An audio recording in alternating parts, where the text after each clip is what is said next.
Good afternoon, ladies and gentlemen. Thanks for being a part of our gathering today. Today is a combined workshop and possibly a voting meeting if there's an item that comes to the forefront.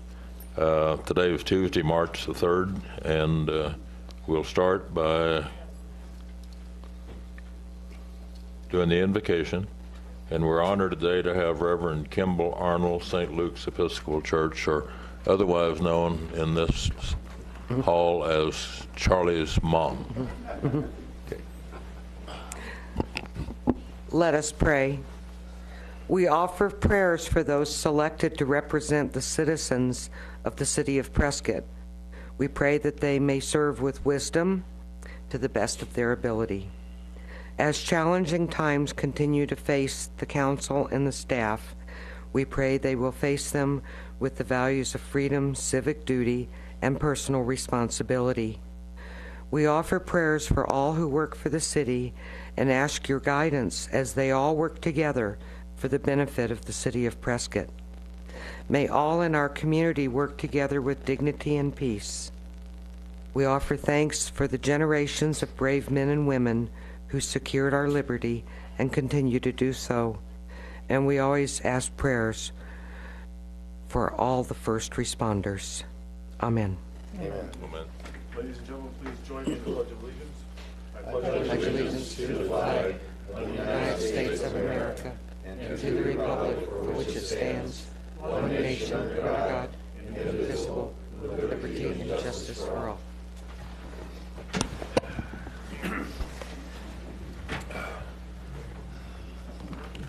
Roll call, please.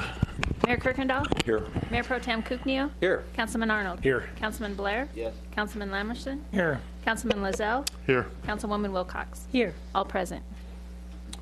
Mr. Manager, any announcements? No announcements. Okay. We have one proclamation today, and Mr. Arnold will be doing that. And do we have somebody here to receive it? Dana, are you aware of? No, the police department was supposed to be here, but I don't see them. Chief's here. Chief's here, yeah. Okay. The big chief is here. Big chief. You say chief or cheese? Okay. Hi, Chief. Self-Injury Awareness Month, March 2015. Whereas self-injury, like many addictions, is an unhealthy coping mechanism to deal with internal pain, and whereas the growing concern of self-injury is now in the forefront of most mental health agencies, schools, and youth leader concerns for young adults today, and whereas it is believed that 1 in 5 females and 1 in 7 males have engaged in some form of self-injury type behavior, and whereas 90% of self-injury individuals begin harming themselves in their teen years or younger, and whereas those struggling with self-injurious tendencies believe that others do not understand what they're going through and feel that many people dismiss the seriousness of their battle. And whereas research shows that those who seek professional help and therapy have a good chance of recovery. Now, therefore, Marlon D. Kirkendall, Mayor of Prescott, Arizona, do hereby proclaim March as Self-Injury Awareness Month in the city of Prescott and urge all citizens to recognize the need to support those who are battling self-injury and encourage further education, funding, and treatment. Mayor and Council, thank you so much. Your police department is working in partnership with the West Yavapai Guidance Clinic and our other partners in the mental health arena so that our officers are aware when they come across individuals that are struggling, and this is just further evidence of that. And Mayor and Council, your support in this is very much appreciated. Thank you very much. Thank you, Chief.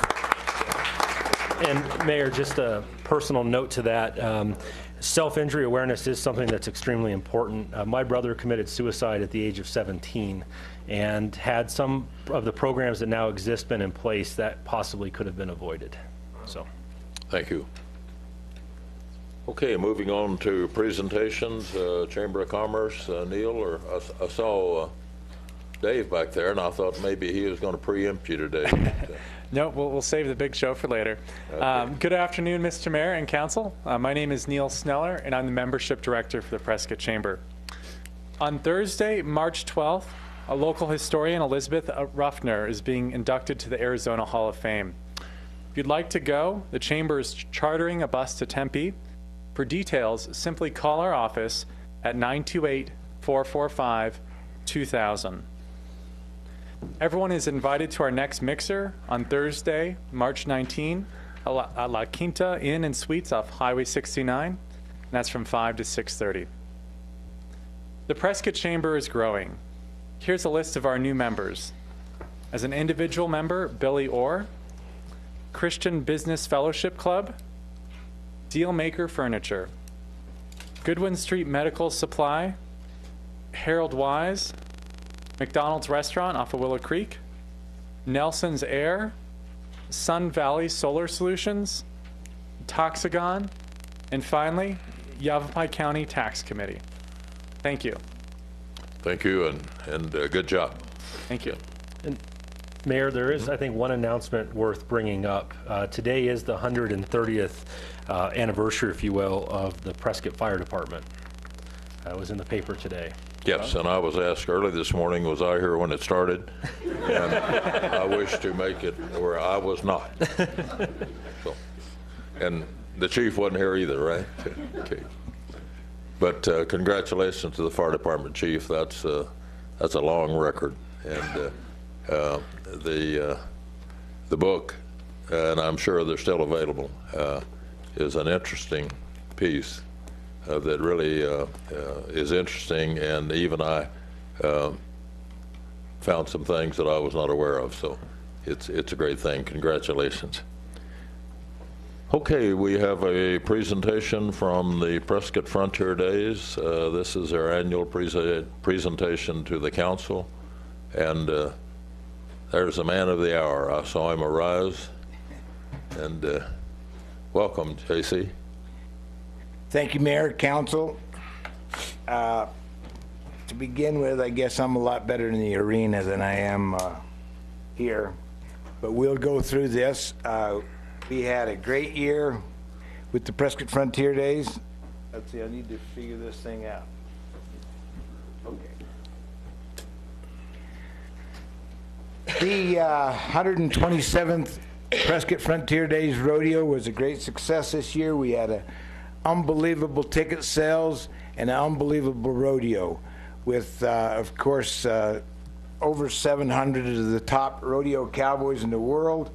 We sold a record number of tickets this year, this last year, and at our rodeo we paid over $240,000 in prize money.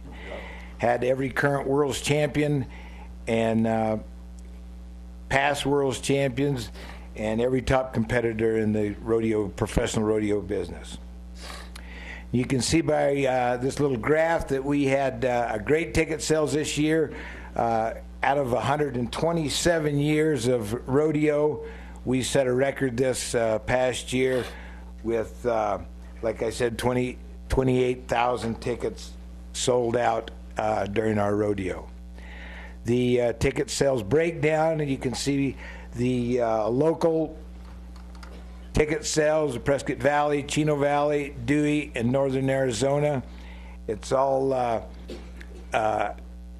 great thing. We do a lot of advertising, of course, locally and statewide and nationally also. The ticket sales outside of Arizona, this is the interesting thing. We had 45 different states represented this year in 20 countries. And as you can see, California's been a great fan of the Prescott Frontier Days for quite a few years. Our percentage of sellouts, we had some great sellouts this past year. Great attendance, as I have spoken about. We are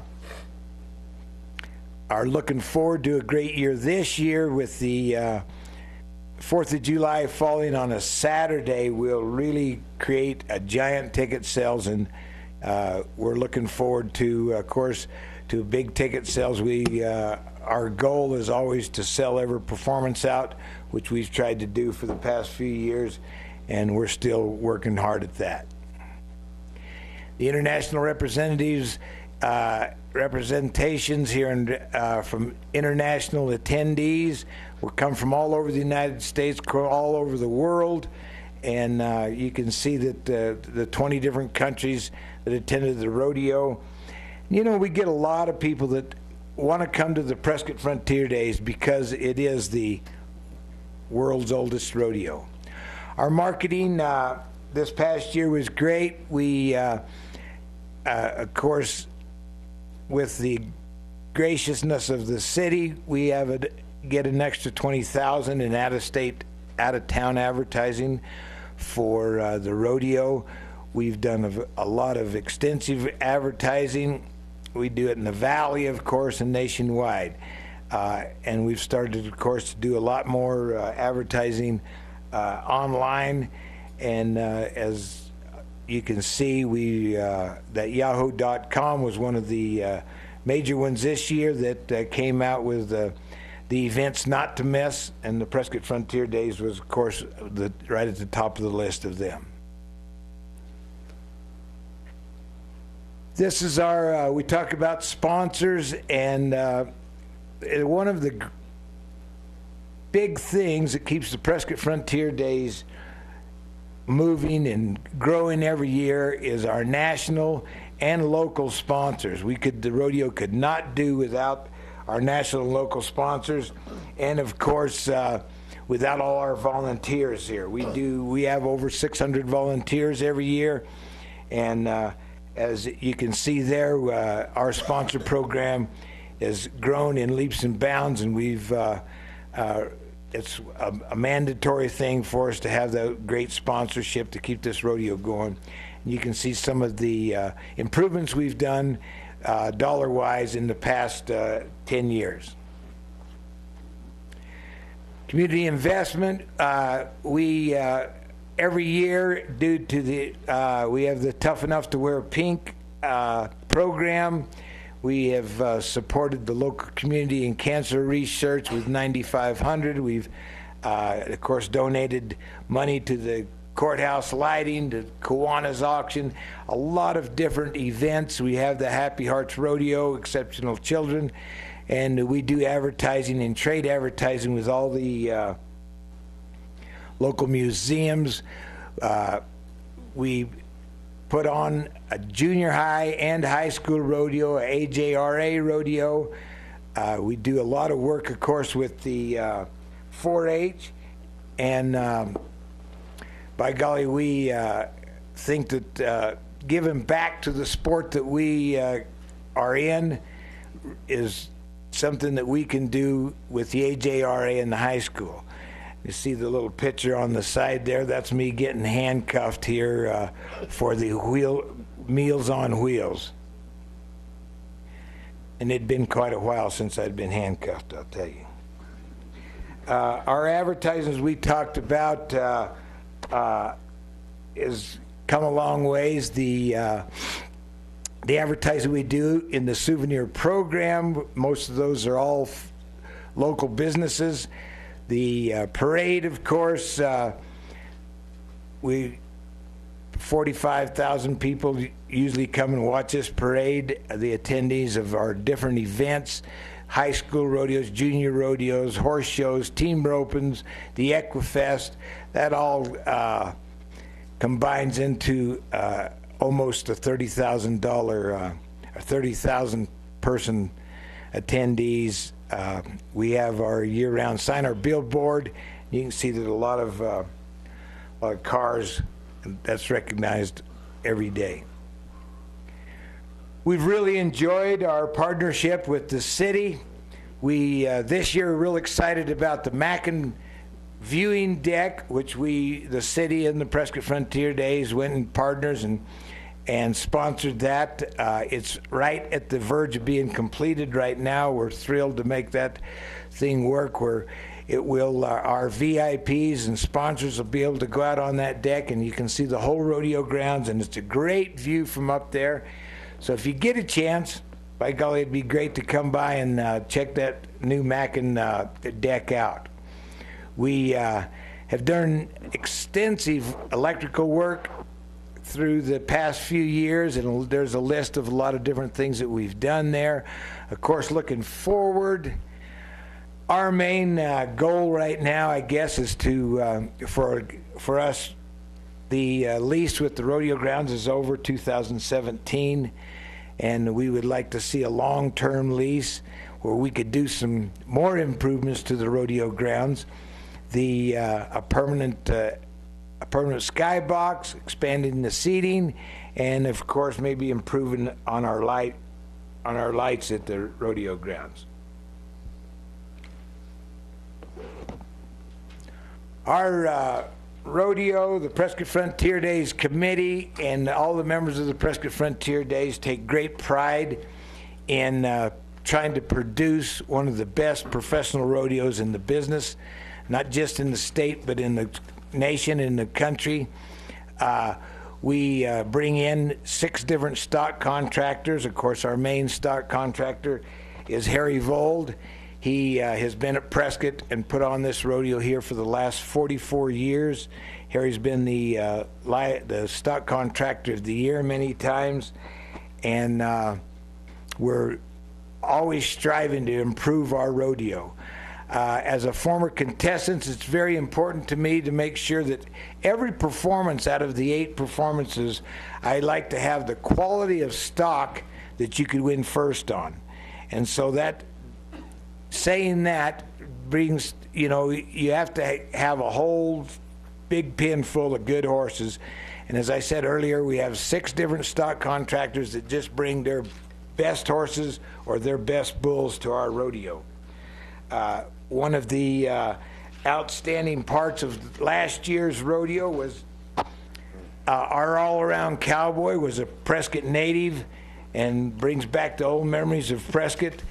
Rick Kekeffer won the all-around this last year at our rodeo, and we were very pleased to see a local cowboy become part of the Prescott history.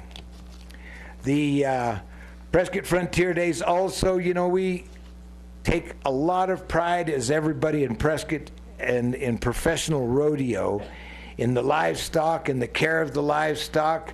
The bucking horses, the bucking bulls are all very well taken care of, and of course Harry Vold will give anywhere from $20,000 to $60,000 for some of those good bucking horses and good bucking bulls.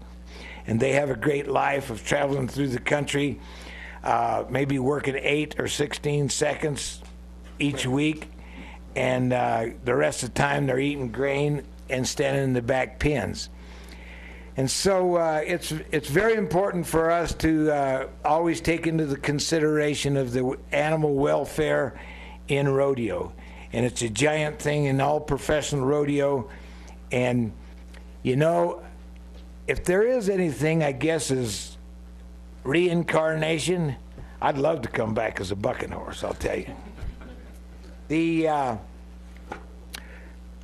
128th Annual Prescott Frontier Days Rodeo, 2015. The committee purse this year will be $109,000 is what we add, with the estimated payoff of $260,000 plus this year. We will enjoy having every world's champion here, every current world's champion, from Tuff Cooper to Trevor Brazil to Casey Fields. We're going to have them all, and we take giant pride in that production of the Prescott Frontier Days Rodeo. Our we've been in that location there for 102 years at the Prescott Rodeo Grounds. And the Prescott Rodeo and the Prescott, Arizona, have a great part of history, not only Arizona history, but cowboy history and professional rodeo history.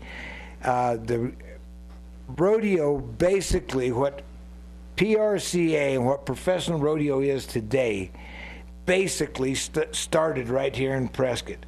Yeah, maybe we weren't the first rodeo that they ever had, but we were the first rodeo that ever charged an admission, which created a fan base, which created, also they charged a entry fee, and they wrote the first rules in each one of those events.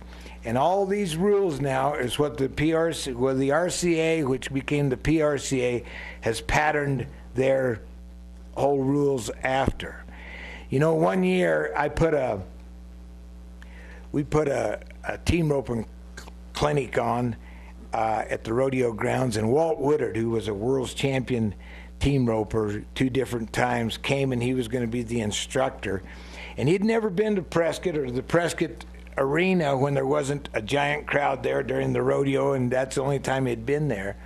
And he and I walked out in the arena with nobody there, and we looked around, and he looked around, he says, "Wow." He said, "This is like a shrine to professional rodeo. This arena, this grandstand, this is where the seed to what rodeo is today was planted." And I never thought about it that way till he mentioned that to me. And that's something that Prescott and the Prescott Frontier Days really needs to be proud of, that we basically planted that seed for what professional rodeo is today.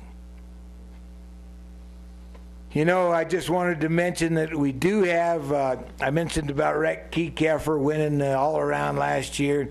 We've got a couple local cowboys, cowgirls that the Prescott Frontier Days sponsors. Tom Richards, his dad was a world's champion team roper years back in 1978, I believe. His granddad was a national finals team roper, and now this last year he went to the national finals for his first time and finished 12th in the world. We also are sponsoring a barrel racer, Jordan Bassett, who's out on the Pro Rodeo Tour barrel racing, and we're looking for some great things from her. The Prescott Frontier Days is alive and well, and we are striving to make every year a better rodeo and better entertainment for, of course, all the rodeo fans. Our 128th annual rodeo will start on June the 29th and run 8 performances like we have in the past. If you can imagine, 128 years in any event is quite a spectacular thing in itself. And not only does the Prescott Frontier Days take big pride in that, but I think the city, the county, and the state should also take some great pride in being part of the world's oldest rodeo, the Prescott Frontier Days. This year, our theme is Let Freedom Ring. We at the Prescott Frontier Days think that this being a great thing, the theme itself tells a story, and we as Americans need to remember that we need to all be more patriotic, and no matter what shape the country's in, we need to stay and be behind our country no matter what. I'd like to thank the mayor and the city council for all the support that we've got from the rodeo, and I'd like to keep this partnership going. And again, I would like to remind you that we would very well like to have a 99-year lease on that rodeo grounds. And I guess that's about the last thing, or the most important thing I have to say. Thank you very much. Was that an informational? Yes. Yeah. JC, in conversation sometime this year, we talked about in the old days when the contestants would join the parade and participate in the 4th of July parade and then go on to the rodeo grounds. I know things have changed, but any opportunities maybe? Well, you know, that rodeo has changed a lot. And that whole thing of, that was one of the requirements, actually. If you were entered in the bronc riding or the team roping or whatever, you had to ride in the parade. But as the time has changed and the sport has changed, there are so many rodeos going on over the 4th of July. It's what they call Cowboy Christmas. And these cowboys will come in. We have what we call back-to-back. So Trevor Brazil will come in, say on Friday, and he'll rope his calf Friday during the performance, and right after the performance we have slack, and he ropes his second calf, and he's gone to Greeley or St. Paul or another rodeo. And it would be a great thing to be back in the old days, but that was old rodeo, and it would be a pretty hard thing. I think I'm about the only cowboy that shows up for the parade. Okay. But we have a great parade. We take, that parade is the second largest parade in the state, and we're glad to be here. Yeah, well, you're going to have some guys up from Scottsdale this year. Some of our people were down in the Scottsdale parade a couple Right. of weeks ago, and I think we got a commitment that they're going to bring some of their folks up here. Right, the Parada So, del Sol, yeah. you bet. So that's a good thing. Craig, are you and JC getting close to starting talking about this 99-year thing he wants? Every time we see each other, you can be sure that it's brought up. Yeah. Okay. Well, From a master planning standpoint, when we did our presentation and we talked about looking forward, into the upcoming years, it's not a matter of continuing the relationship. There's a bigger question about how to go about master planning that whole area there. Securing the improvements which would still retain all the history and so forth. So I think we're certainly headed in the same direction. We just want to look at, I think, from a larger scale, and of course a fixture there is Prescott, or Frontier Days. okay. That sounds pretty positive to me. I take it that way too. Yeah. Okay. So, thanks for being here. Any questions from council comments? Okay. Well, thank you very much. Thank you.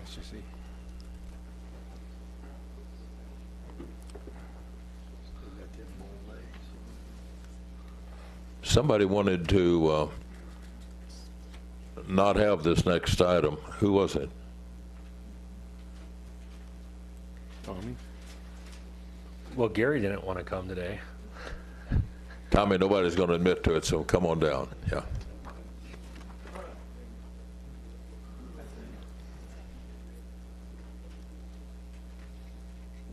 Thanks for being here. Thank you for letting me come here. Mayor, council, staff, again, I just took the words out of my mouth. Thanks for letting us come down and presenting our little project every year. It helps us next year and keeps you advised of kind of what we're doing. Typically, as you probably well know, Gary Elbrock, our chief hitman, has had a couple of setbacks health-wise, and I can tell you that he's over at the VA hospital. He's been there for about 3 weeks now, and will be there for another week or so, it sounds like. But he's going through some therapy, and his attitude's good, his voice is good, and I think he's doing great. So for whatever that's worth, get him healthy for next year. Did he approve your script? My trip? Uh-huh. Your script. Your script. Yeah. Listen, anybody approve that, they're doing something. Well, I can start out by saying we didn't make our $25,000 goal this year, but we did $22,600 in our overall fundraiser program, which includes our kickoff party, our auction, and of course the purchase of the bulbs that goes on the back bar and all that. I got another scientific stat list here. I'll go over a little bit. JC, I don't want JC to get ahead of me here. By the way, I figured if JC can wear his hat, I can wear mine. So thanks for coming, JC. I want to thank some people probably we haven't done before. I know the PDP's here, and Kendall and Chamber and Dave is here, and I just want to thank them for making the lighting happen. If it wasn't for them backing it and pursuing all the necessary things that have to be done with the contractors and the planning and all, we wouldn't even have we wouldn't have a tree to hang a light on. So I do want to thank them. Yavapai County for kind of loaning us their trees and their courthouse. Again, we wouldn't have a lighting if it wasn't for their cooperation and the electrical that goes into it and so on and so forth. City of Prescott, your generous donation is certainly one of the wheels that turns the program, and we thank you all for that very much. Of course, I'll be like JC. I can hit you for more money, but maybe I better not. He's trying to get 99 years. I was trying to do a little better, a little less than that. But anyway, also want to include our committee at the Lilly and our staff. It helps us a lot. Bill and Mary Nebeker, this is the second year they've donated a nice bronze, which goes into our effort to help us raise money with our raffle, which goes in conjunction with the bulbs and so on. So they're very good for the community and have done a lot, and I want to give them full credit. Maybe this sounds like you don't do this because they're expected to do it from a news standpoint, but I'd like to thank Cindy Barks, right over there, in the Courier, because they really do kick us off every year with some nice publicity, and it really helps when you're dealing with a small effort and a big newspaper and so on. And also KYC Radio and Steve Blair. He's been a big help for us. And tell Al, Steve, that he's in the background there. I know, but he gives us a lot of good publicity. I was really glad to hear that the rodeo was on the program today, because I have them on the list, and want to thank the Frontier Days. And I see, JC and Irene, the president, and of course Mary Ann on the board is here, and it gives me a good opportunity to thank them.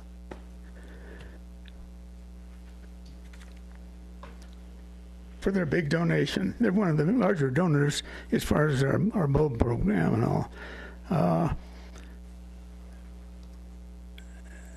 Add to that to the members of the council and the mayor who donated money to the program. Most all the councilmen did, and we got him held over the table and snatched it out of his pocket. But we do appreciate that.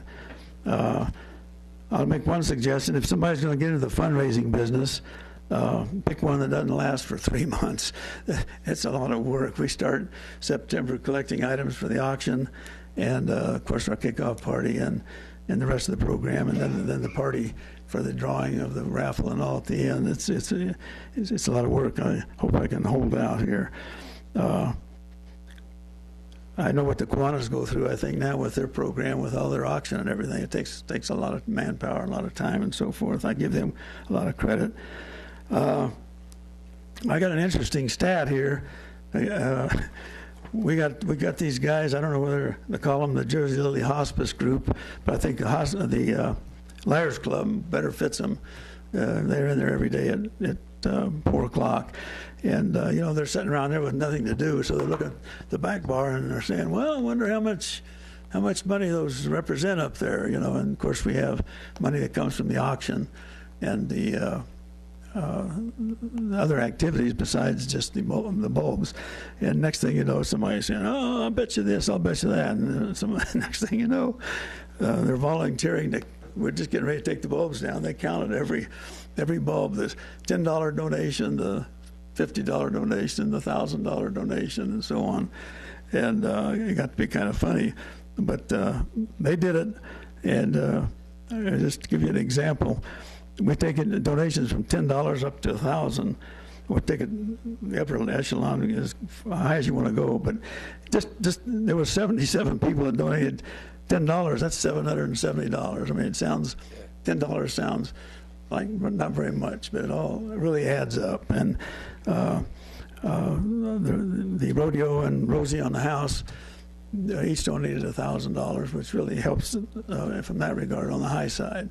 And so the $100 category was like 50 people at $100, which brings it $5,000. So that total ended up being $16,000 represented on the back bar, And the average donation, based on the amounts I just mentioned, was $64.77. So I don't know where the 77 cents comes from, but that was our average donation. So figured out.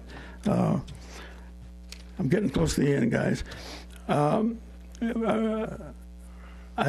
think the courthouse lighting, in closing here, really does touch more people than almost any event we have. I think people locally, kids, grandmas, Prescott Valleys, wherever, all come and enjoy the courthouse lighting. And I just think we're just a little part of it, but it does help, I think. And I can say this, I'm going to announce this. I talked to Joe Baines today, and the mayor, and I think Dave Maurer and I, and I don't know if Gene was at that meeting or not. Maybe that was the one before.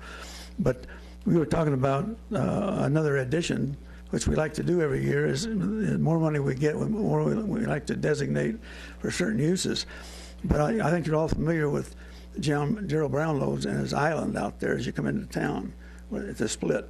Yeah. And it's been done individually for years, and I think Jeff DeMann used to do it, and there used to be a problem getting up and then problem getting it down and all this, and it looks like we've come together with the contractor, who has been very cooperative. Everybody thinks we pay him a lot of money, and it is, but it's well done, and he's very much a cooperation in our project. But we're going to add the islands, and Mayor, you were at the meeting. The island in the project, the courthouse lighting, it'll be now.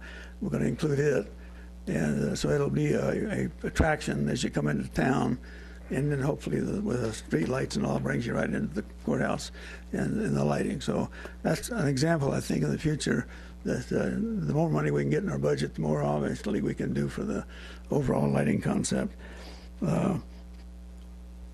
That's definitely the good news, and I guess that's it, and that's enough. And all I'm going to say is thank you very much, and appreciate all of you guys' participation and help. And see you next year. Save your money. We're going to.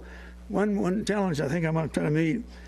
We're going to set a goal of $30,000 next year and try to meet the city's donations. So I can't believe I said that, but anyway, we're going to try it. So thanks again. Thanks very much. Tommy, thanks you for all the work. Nobody? Thank you, Tommy, and thanks to your whole group that works on this. Thank you. Yeah. Appreciate it.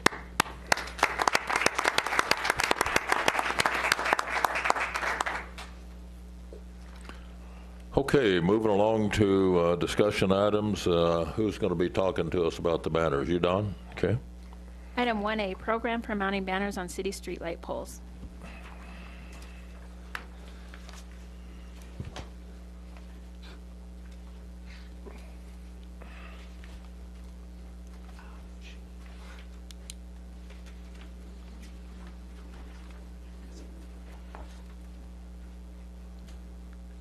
Good afternoon, Mayor and Council. I'm here this afternoon to bring you up to date on some conversations that have been going on for quite some time. Actually, they've probably go back several years, where different individuals and organizations have talked about the opportunity to use the banners that we have attached to the street poles in the downtown area to help promote events and attractions, and also to make them more attractive to our visitors and our local residents. So back in July, a group of us got together, which included a number of us from the city, street department, field and facilities, recreation services, tourism, and representatives from the Prescott Downtown Partnership and the Chamber of Commerce to kind of look and see what we have in terms of availability on those poles and banners, and to draft a policy that we've come up with and figure out how we can make this available to nonprofit organizations. So what we found out is we're currently using 138 streetlight poles for banners. You probably noticed a few weeks ago that they were replaced with some new ones. There are 10 different designs promoting different aspects of Prescott. But there are a total of 180 banner poles in the downtown area. Some of them are in disrepair, some of them are blocked by other signs. So we might at some point be able to use about 160 of them, but currently we have just 138 that we're using. So the committee worked on creating this policy, and one of the things that we looked at was to make sure that that the organizations using the banners would be nonprofit organizations, and what we're looking for is organizations that are promoting events. So the list there that you see of the organizations eligible to use the banners would be events organized by the city, tourism events in Prescott that are currently receiving bed tax grant funding, whether it's from the tourism office or from the Arts and Humanities Council, tourism attractions, which would include the museums, performing art venues, city-owned venues, including parks, lakes, the rodeo grounds, and golf courses, athletic tournaments hosted by the City of Prescott, multi-day events at Courthouse Plaza sponsored by Prescott Downtown Partnership or the Chamber of Commerce, and other city events at the discretion of the City of Prescott.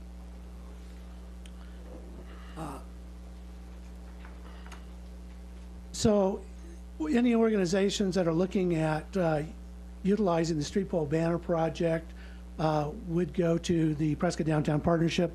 All of the research that we have done in other communities about how this is handled, typically an organization similar to the PDP here in Prescott manages that process. You know, our streets department really doesn't have the manpower to put up and take down, 5 or 10 banners at a time. They go through twice a year, beginning of the Christmas season, put up Christmas banners, take them down in January, and then we pretty much are static for the rest of the year. So the Prescott Downtown Partnership stepped forward and offered to volunteer and assist us with this project. So the applications would be available from the PDP pending approval from the council. Banners, we've decided the banners can be displayed for a minimum of 30 days, maximum of 1 year, and may be requested up to a year in advance. There would be a deposit required at the time of the application. Banner designs must be submitted with the application a minimum of 60 days prior to the requested start date. Downtown Partnership and the city will form a committee to review and approve the designs, and banners may be requested in specific zones. I'm going to show you that map in just a moment. This is subject to change, but the initial discussion was a minimum of 10 banners, and we may change that depending on how things go. Up to a maximum of 90. We wouldn't want to have one organization or one event taking over virtually all the banners. So we want some variety there. Banners would be delivered to the PDP by the 15th of the month and be hung by the 1st of the following month, depending on weather and other factors. And banners will not be hung if full payment has not been received. And then obviously they must be clean and ready to be installed when delivered to the PDP. They need to be exact size and specifications, which we have there. The PDP will be hiring a licensed and insured contractor to take the banners, to put the banners up, take them down. And we've decided that banners may include logos, graphics, and/or photos. I think we'd all like to see something colorful and exciting on the banners in the downtown area. Can't be used by private or for-profit businesses. It's nonprofits only. No political or religious messages. And obviously, large bold typeface, simple graphics, light background, and color would also be important. There are 3 tiers I'm going to show you in a moment. Basically, right around Courthouse Plaza would be Zone A. Zone B is a little bit further out, and then around the periphery would be Zone C. So this is the map of where the banners are currently located at. And the dark green area around Courthouse Plaza is Zone A, so that would be the more expensive banners. We assume that with the amount of traffic that is around Courthouse Plaza, especially during event weekends, that would be prime space. The slightly darker green area, Gurley and Montezuma and Cortez would be Zone B, and then as you get out further to the periphery, that would be the light green. And every one of those banners has been assigned a number, and street department is currently, in the process of placing numbers in all those poles, so we can identify them quickly, and so can organizations who would be interested in placing their banners up. We've come up with a price structure, as you can see, premium locations that I've talked about, and there's, tells you how many is available, the cost from 1 to 3 months and all up to a year, and then the mid-range locations in B, and then the perimeter locations in C. Obviously, those are costs per banner for the time period selected. This is a new project. We don't know exactly how it's going to be received. We don't know exactly, what the events will say will have, what kind of interest we'll get, and we probably will have to at some point in time go back and revisit the cost structure. And this kind of gives you an idea of, that's a sample of one of the 10 banner designs currently being displayed that the city paid for and put up, but that's the dimensions that we'll need. The cost that we talked about in that previous slide will be payable to the Prescott Downtown Partnership. We anticipate, and Kendall's estimating, that this will possibly cover their costs of hiring a contractor. They don't anticipate making any money on this. As a matter of fact, they will probably lose money, at least in the first year, and it may take a while before this becomes a situation where it's where they even can begin to cover administrative costs. Kendall Jaspers is here today, so if you have any questions for him or myself, be glad to entertain those. Okay. Charlie? Mayor, thank you. Don, would you go back to, I believe it was your second slide?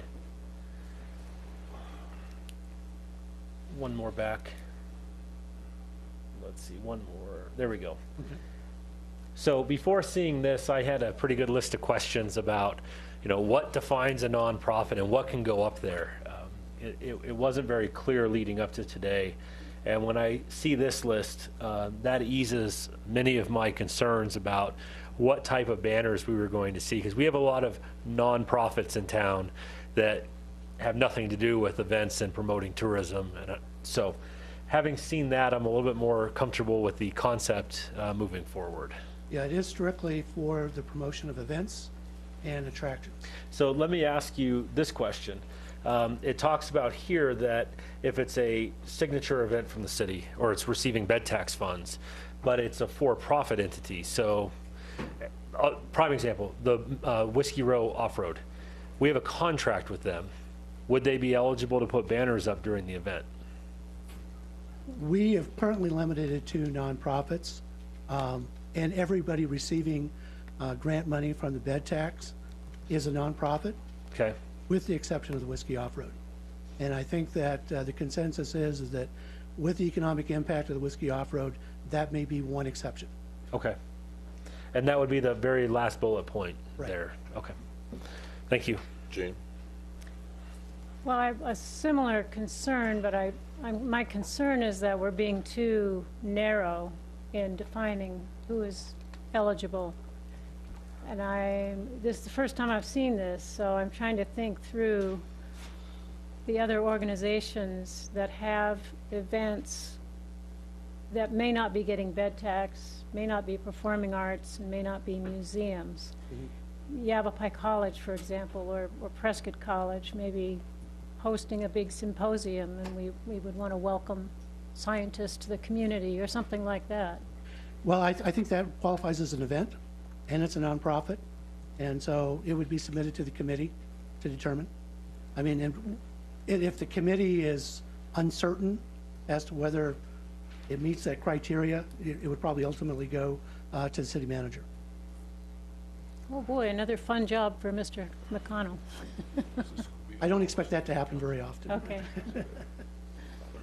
I actually think this will be pretty easy. I think pretty much anybody who's got an event and they're a recognized 501c shouldn't be a problem. And then when you come to something like the Whiskey Off-Road, that's clearly partly sponsored by the city of Prescott, and of course the city can do what they want with their banners. So I don't see it being a problem.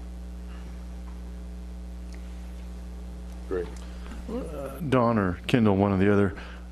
You said a $10 deposit on the banner, then it said 60. Is that for 9 or 60 for one banner? 60 for one. The $10 is just the processing. It'll go against the actual fee. So that they're I'm just pulling one of those. It said $60. So if you had 10 banners, it'd be exceeding the cost of the banners for the deposit, right? Oh, yeah. Well, it'd be $600. Oh, okay. If you had 10 banners. If Okay. you were in the $60 Oh, got you. bracket. Okay. Okay. Thank you. Yeah. Craig, my question to you, is this going to be a policy that's subject to council approval? Is it going to be an addendum or something with our existing contract with PDP? Where is our structure that where there is at least some possibility of some public comments on this? Mayor, that will occur at your next voting meeting. Today is to introduce the topic. Yes, it is related to the contract with Prescott Downtown Partnership, and on your next voting agenda, you will have a contract for 3 fiscal years, which will also address this particular proposed program. Okay. Mayor, That answered my question. Mayor, I have one more question. Yeah. Will this be in competition with, let's say, the Smoke Eye or Charlotte Hall that already has existing banners on the streetlights? Well, actually, of the banners that are currently up, 1 out of 10 promotes the 3 museums. Okay. So we're already promoting them Right. at no cost.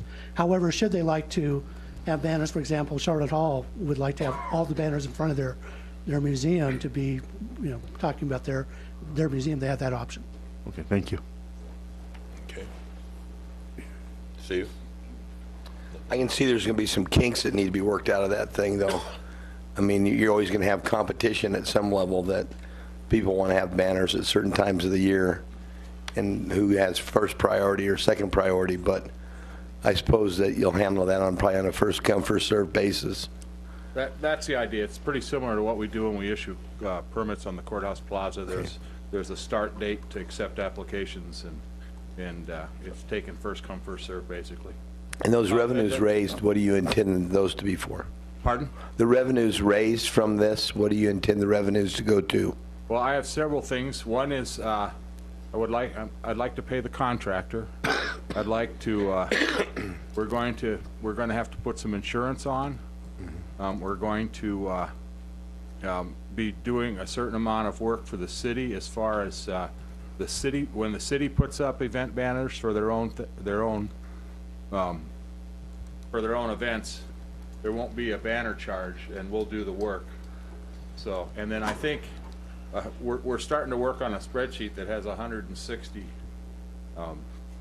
60 lines on it that we're going to have to try to keep track of all this too. So there'll be some admin time on it. I'm sure there will be. Did you hire Ed Perry to paint the poles when they need to be painted? Actually, pole maintenance still belongs to the city. So in follow-up to that, this would get the city out of the business of changing the banners and dealing with that aspect. Outside of the major change for Christmas, outside of when they go through and just do the whole thing. But yeah, they wouldn't be in the business of having to, if Parks and Rec wants 10 banners up to advertise their big outdoor event in October, that would be something we would do. It'd get the city out of doing a few at a time. Okay. Thank you. Yeah, Mayor, I just wanted to suggest, I've been going to the PDP board meetings, watching this develop. I think it's going to be a good thing. I think in the contract, we need to make sure we have an out. So if something does get through the process, it gets installed, in hindsight, we say, wow, maybe that ain't appropriate. There's something in the contract that lets us take that thing down. Okay. Jim? Nothing? Okay. No, sir. Okay, it'll be back to us in the near future. Yep. Okay. Item B. Item 1B, presentation of wastewater treatment centralization.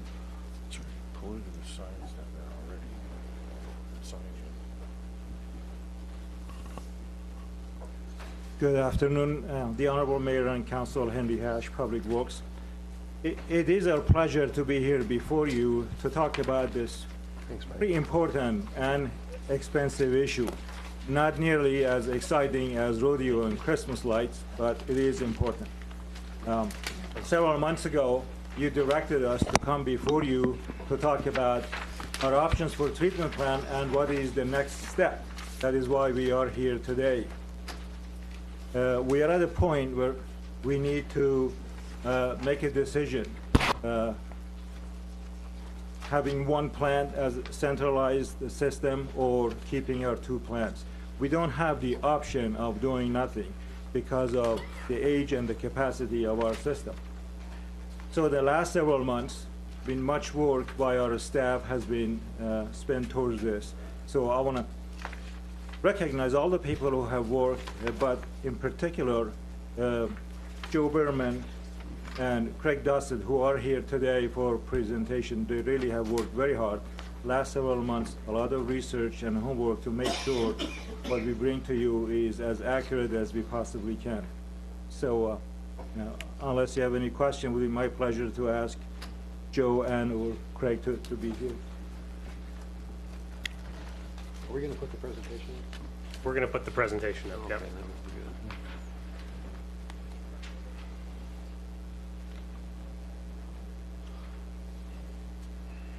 yep. Thank you, Henry, and good afternoon, Mayor and Council.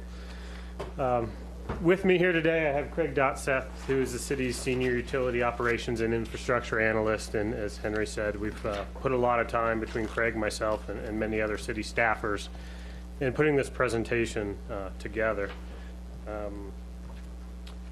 Briefly, what we're going to go over today is our wastewater treatment options, and the outline for this presentation is shown here on slide 2. We're going to go through some background, some studies, alternatives, findings, and recommendations.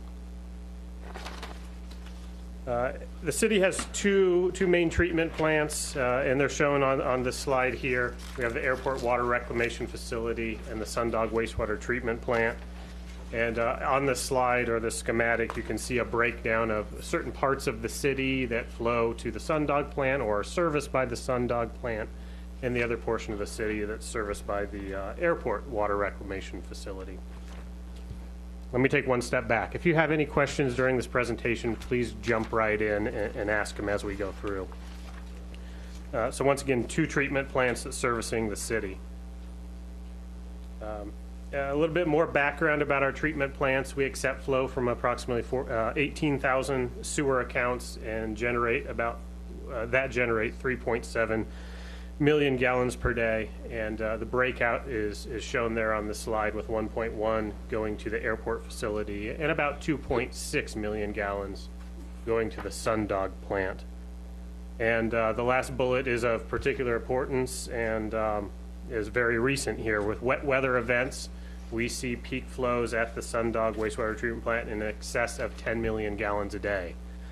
So even though we typically on an annual average see about 2.6, as of yesterday, we experienced about 10 million gallons a day. Moving on to slide. You want to explain what happens? Yeah, that'd be great. Well, it's in the engineering world, it's called I&I, or inflow and infiltration.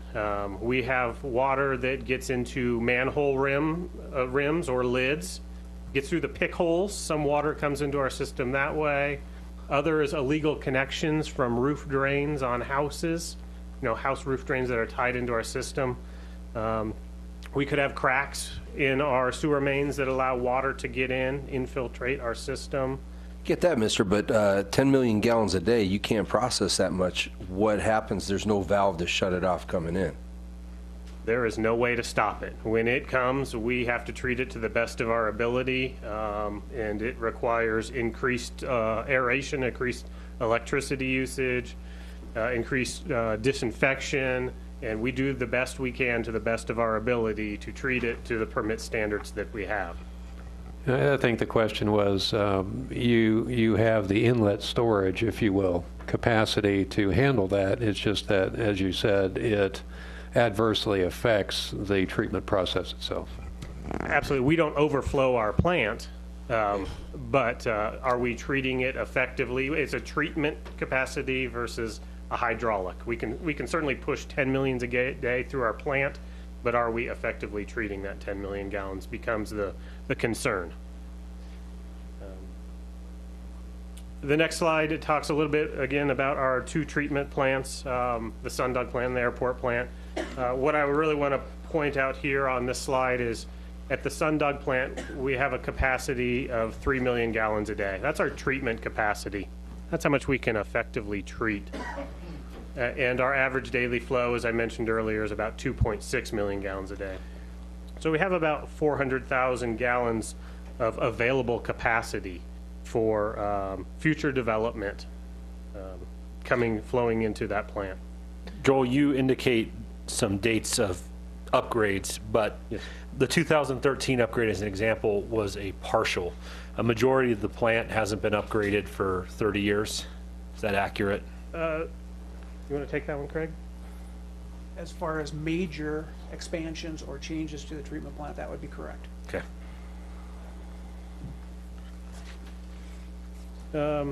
So today's PowerPoint, or presentation, we're gonna discuss treatment options, because as you can tell, the Sundog treatment plant is nearing capacity. And so we, the city of Prescott, we're gonna have to do a project or projects to address this capacity limitation. Thank you. My turn. Yes. I got a question. Absolutely. And I didn't lay in wait for you on that, Joel. It's just my number didn't get looked at over here.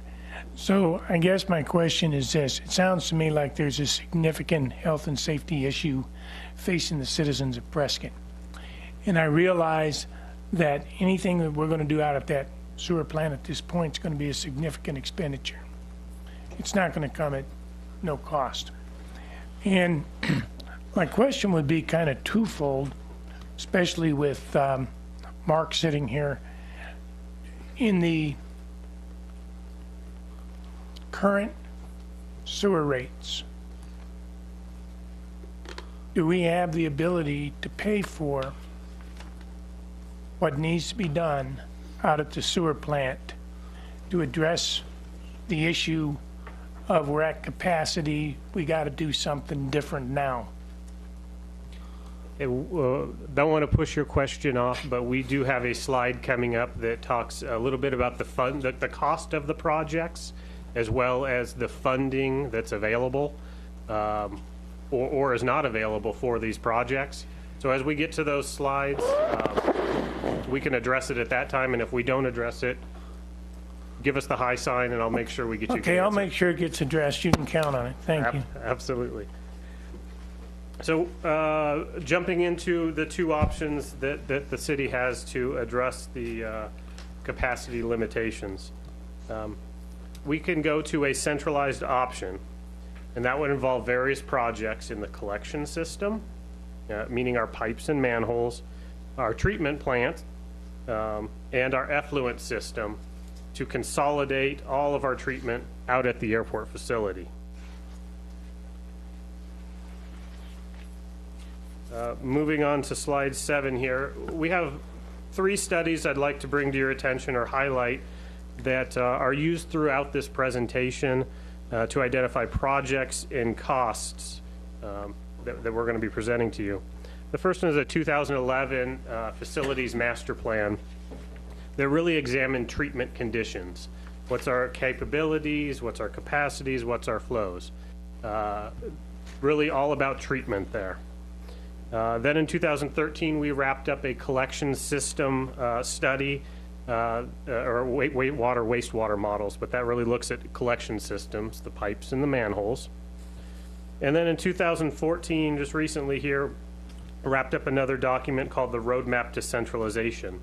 And that brings both the 2011 and 2013 study together and really identifies projects and costs necessary to centralize our treatment. So what have we gleaned from these studies? As I mentioned earlier, the flow is nearing capacity at the Sundog wastewater treatment plant. As I mentioned, we have 2.6 million gallons a day we see there on an annual average, and our capacity is 3. Industry guidelines state that at this point, we should be constructing a new facility. At 85%, which is about 2.55, we should be constructing a facility. But we just got done constructing a facility. We had to prioritize, and our bigger priority was the airport treatment plant. So we addressed our initial, or our first priority, and now we're here today to talk to you about our next priority. Without improving the Sundog facility or increasing its capacity, we have potential to restrict development upstream of that facility. And we know that there are near-term projects that have come before this council that are definitely going to absorb some of that capacity. So how does the city increase the capacity? Without centralization means we'll have 2 plants. We'll continue to have the Sundog and the airport plant, and we will have to reconstruct the Sundog plant initially, and at some point the airport plant. On the other hand, with centralization, we can just update the airport plant, increase its capacity, as well as the pipeline between the 2 plants. And I'm going to show you a slide, actually several slides here coming up, that will graphically depict what these 2 scenarios look like.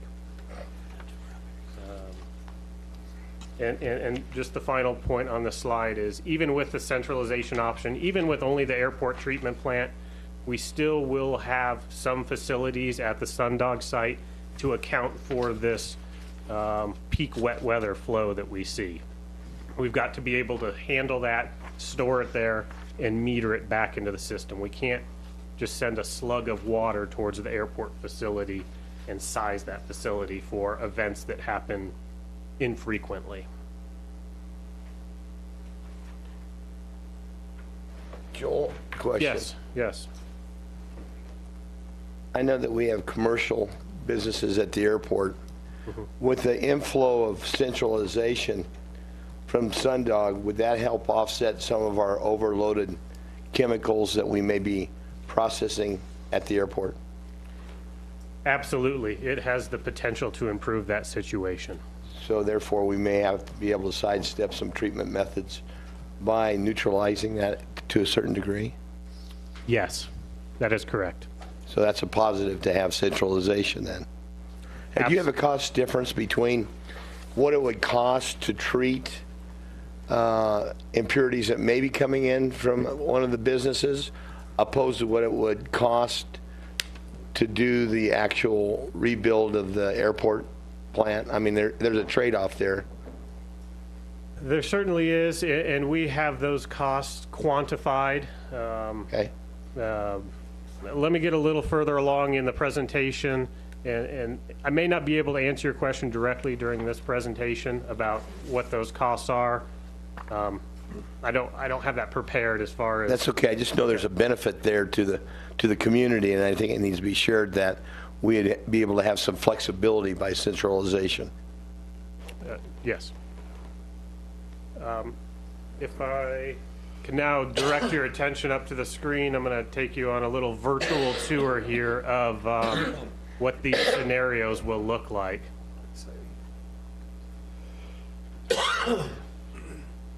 As we zoom in from outer space and take a look at the city of Prescott, and I'll start by just getting you orientated with where we're at, and let me turn off a few of these lines. I know we're in outer space here, or actually 41,000 feet above the city of Prescott, but you can certainly orientate yourself by seeing where the Willow and Watson lakes are, and out towards the airport and Antelope Hills we can see. First, I'll turn on this slide just to show you a little bit what I showed you earlier. All the green lines represent City of Prescott sewer mains, and the blue line is the dividing line based on where the homes flow within the City of Prescott.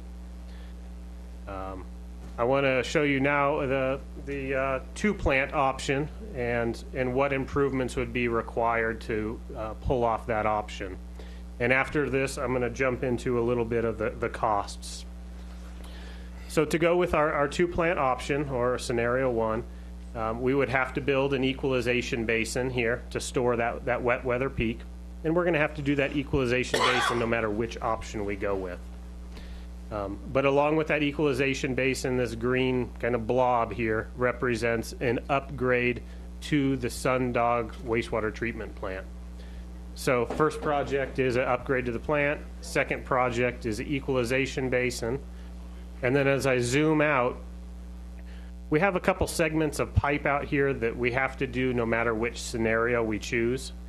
And so we included these pipes because we're going to have to do them either way. It's a matter of what size they're going to be. So in both scenarios, I'll show you this project and I'll show you the costs that are associated with them.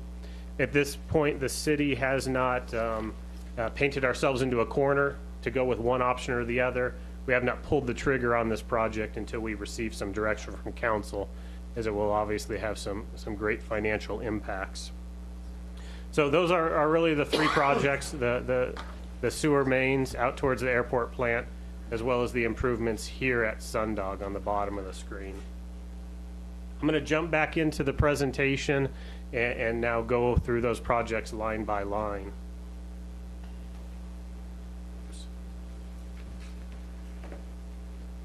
So as I talked about, we would have to do equalization there at the Sundog facility, and there's an associated cost with that as well. We'd have to rebuild Sundog wastewater treatment plant, and I've notated that that's phase one here.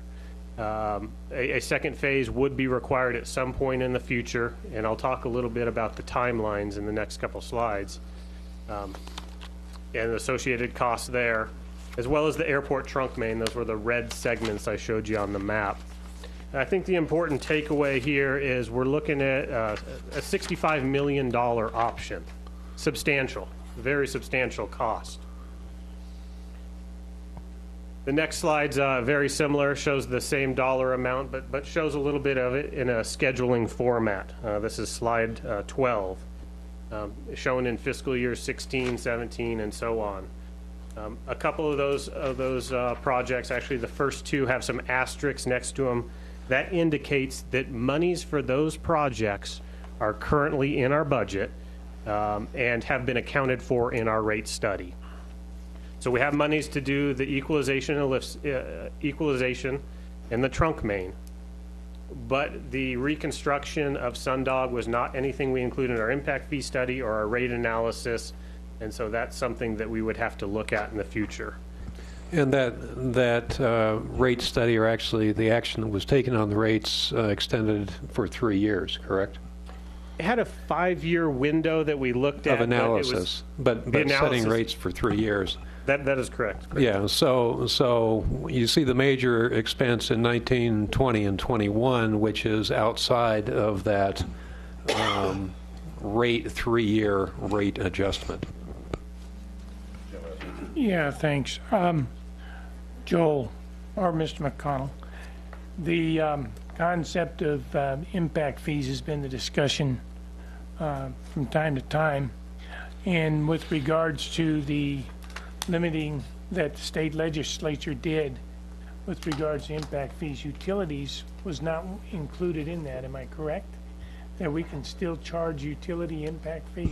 We are charging impact fees, capacity charges, new capacity charges, yes. Thank you. And they wouldn't be split up north-south, would they, for this project? Well, as you recall, it was very complex, where there are benefit zones. Remember that? Yes. And it was all the capital improvements associated with new development that had to be geographically located and then rolled up to fees which represented or reflected where people were actually located, new development was actually located. Well, it brings that to question here again. Thank you for explaining that part of it, and appropriate to what Councilman Cookinio was sort of alluding to there. Joel, you mentioned that there's some projects online that if we don't do something about the sewer system, they don't have an opportunity to absorb the capacity that would be affected. So I think it's fair to tell the folks out in public that the deal is that some of this has got to be paid for by the impact of the new growth that's out there in the area that's generating the need to address the capacity issue. That's correct. Any new capacity that we built could be impact fee eligible.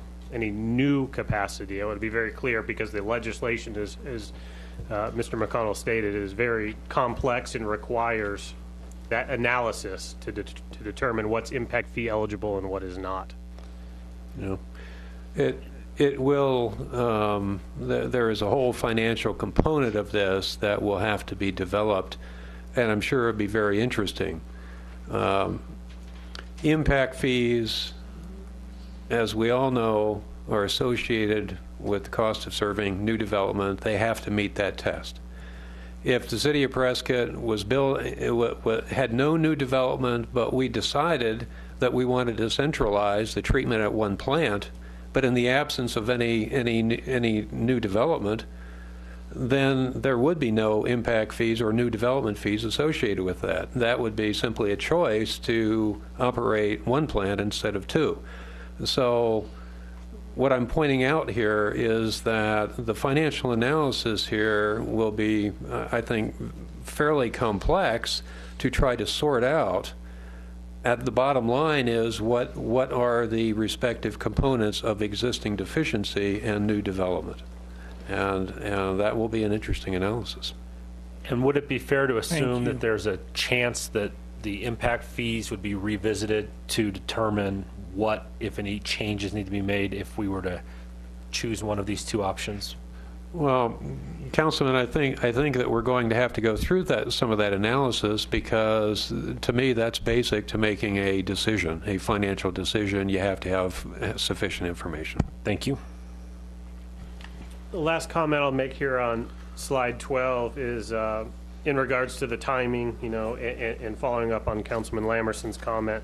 Any development upstream of our treatment plants and the timing at which that comes in, may shift these projects in and out based on the needs at our facilities. The next slide is not so much quantitative, more qualitative. What are some advantages and disadvantages of this two-plant option? A couple of the advantages, we would have to construct the plant to the current regulatory standards. So we'd have to provide A+ quality effluent, which is an advantage. The A+ quality effluent can be used on more facilities, more areas. It's not as restrictive. And also it removes the odor concerns associated with the treatment plant. Because if we were to rebuild that plant, it would have to be covered. There would have to be odor mitigation provided pursuant to the current regulatory standards. Now that's also a disadvantage, because with these prevailing regulatory standards, that drives up the cost. We're in such a confined area, we can't just go build a plant on the adjacent property while our other plant's running. We have a constrained site as well as neighbors that are going to make it challenging to meet the requirements. It's also a large capital investment as far as a disadvantage goes, $65 million.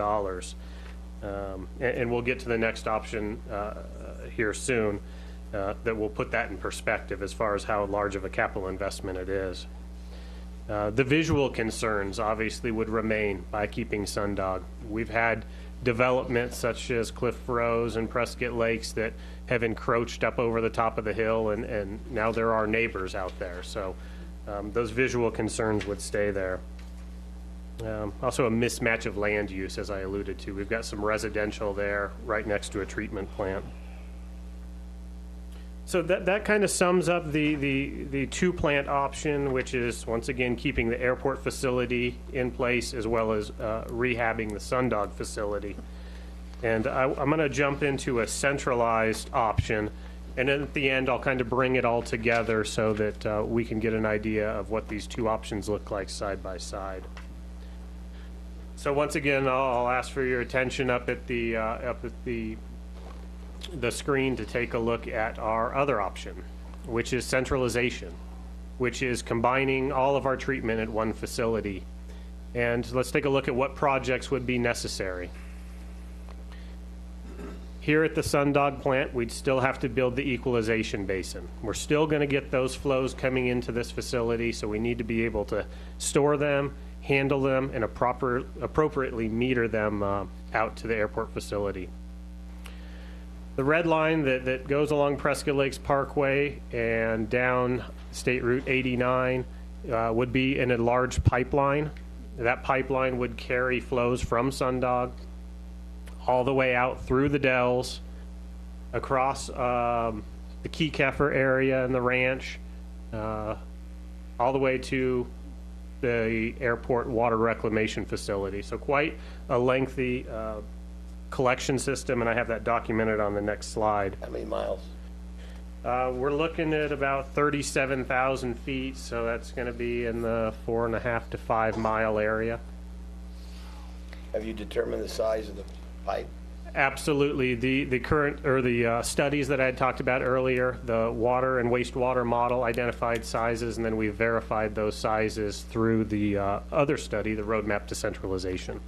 And we're looking at... Can I ask a question appropriate to Mr. Blair's Yes. question?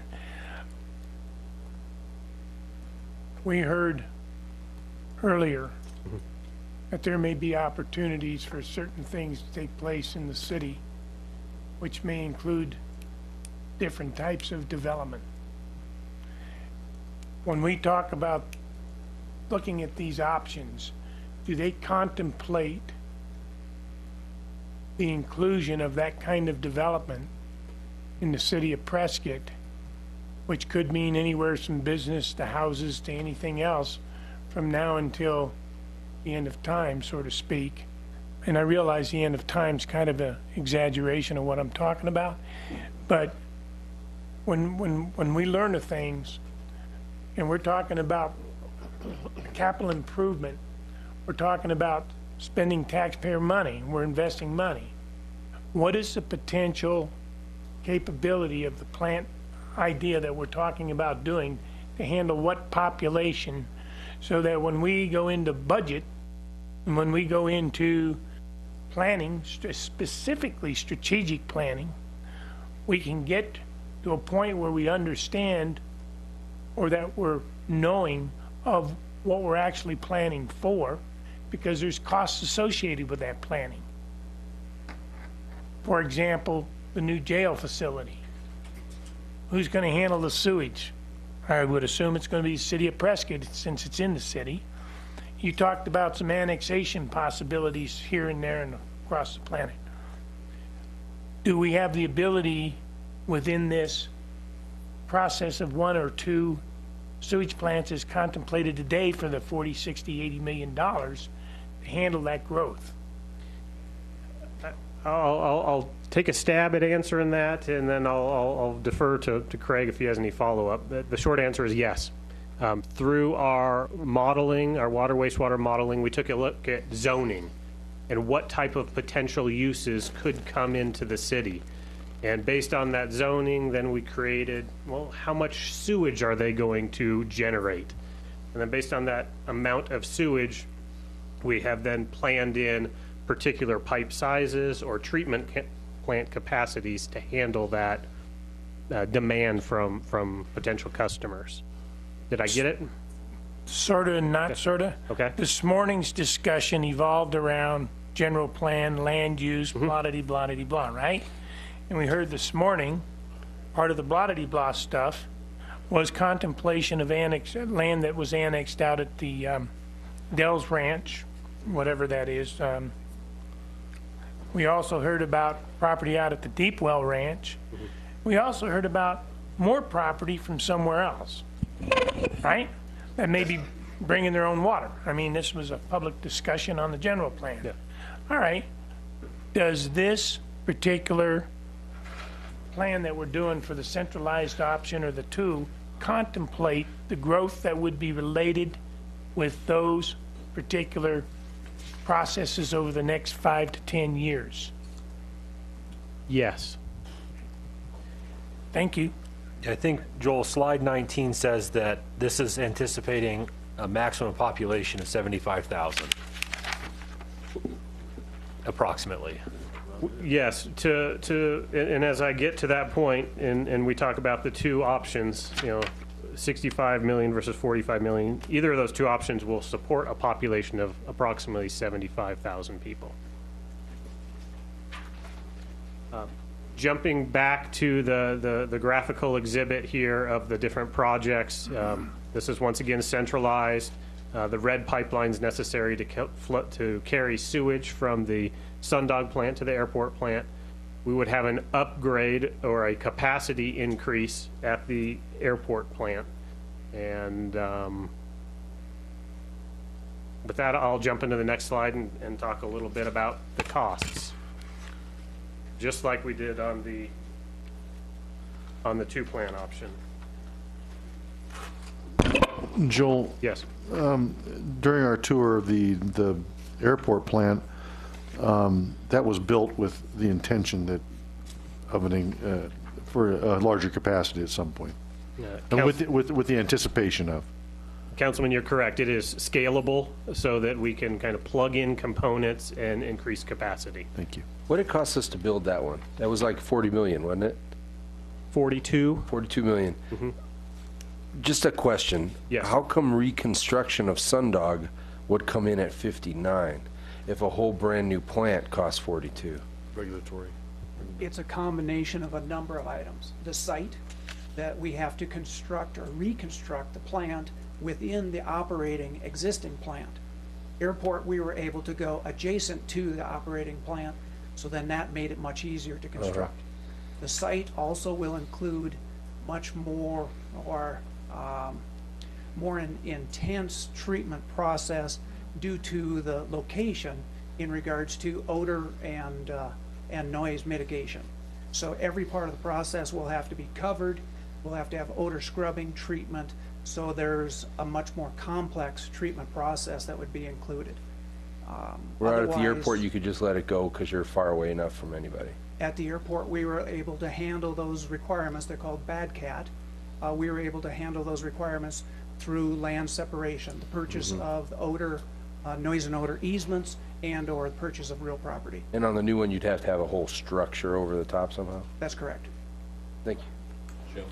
Thank you. I don't mean to harp on this, Joel, but I want to go back to some conversations we had a little bit earlier today. If indeed it was contemplated in 2003, 2004 general plan that the build-out was going to be X amount of people, with the existing water supplies that we had and the existing land mass that we had, contemplating annexations over Granite Dells or wherever that was, Granite Dells Ranch, that type of stuff. Now we're contemplating, with a deep well ranch, X amount of acres that is coming in or currently in the city for all kinds of things. And then we heard this morning with the discussions that had to do with land use and some other properties that were bringing their own water, etc. It almost sounds to me as though we're not contemplating any bigger than 70-some thousand people. However, the contemplation with annexation that already exists in the city and future annexation that may be coming down the pipe here sooner than later, that 73,000 may be short-sighted.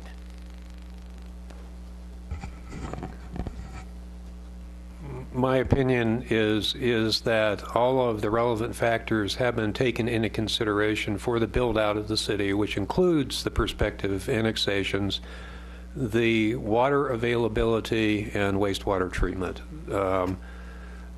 Joel earlier indicated or put up some studies that had been done. All of those studies had been done not only considering the general plan, but a lot of work since the 2003 general plan and the current annexation areas and expectation of more annexation in the airport area that was supported by water. So I believe that our conclusion is that that build out in that proximity of 75 to 80,000 is in fact the right number, and that's what we've been using. Thank you.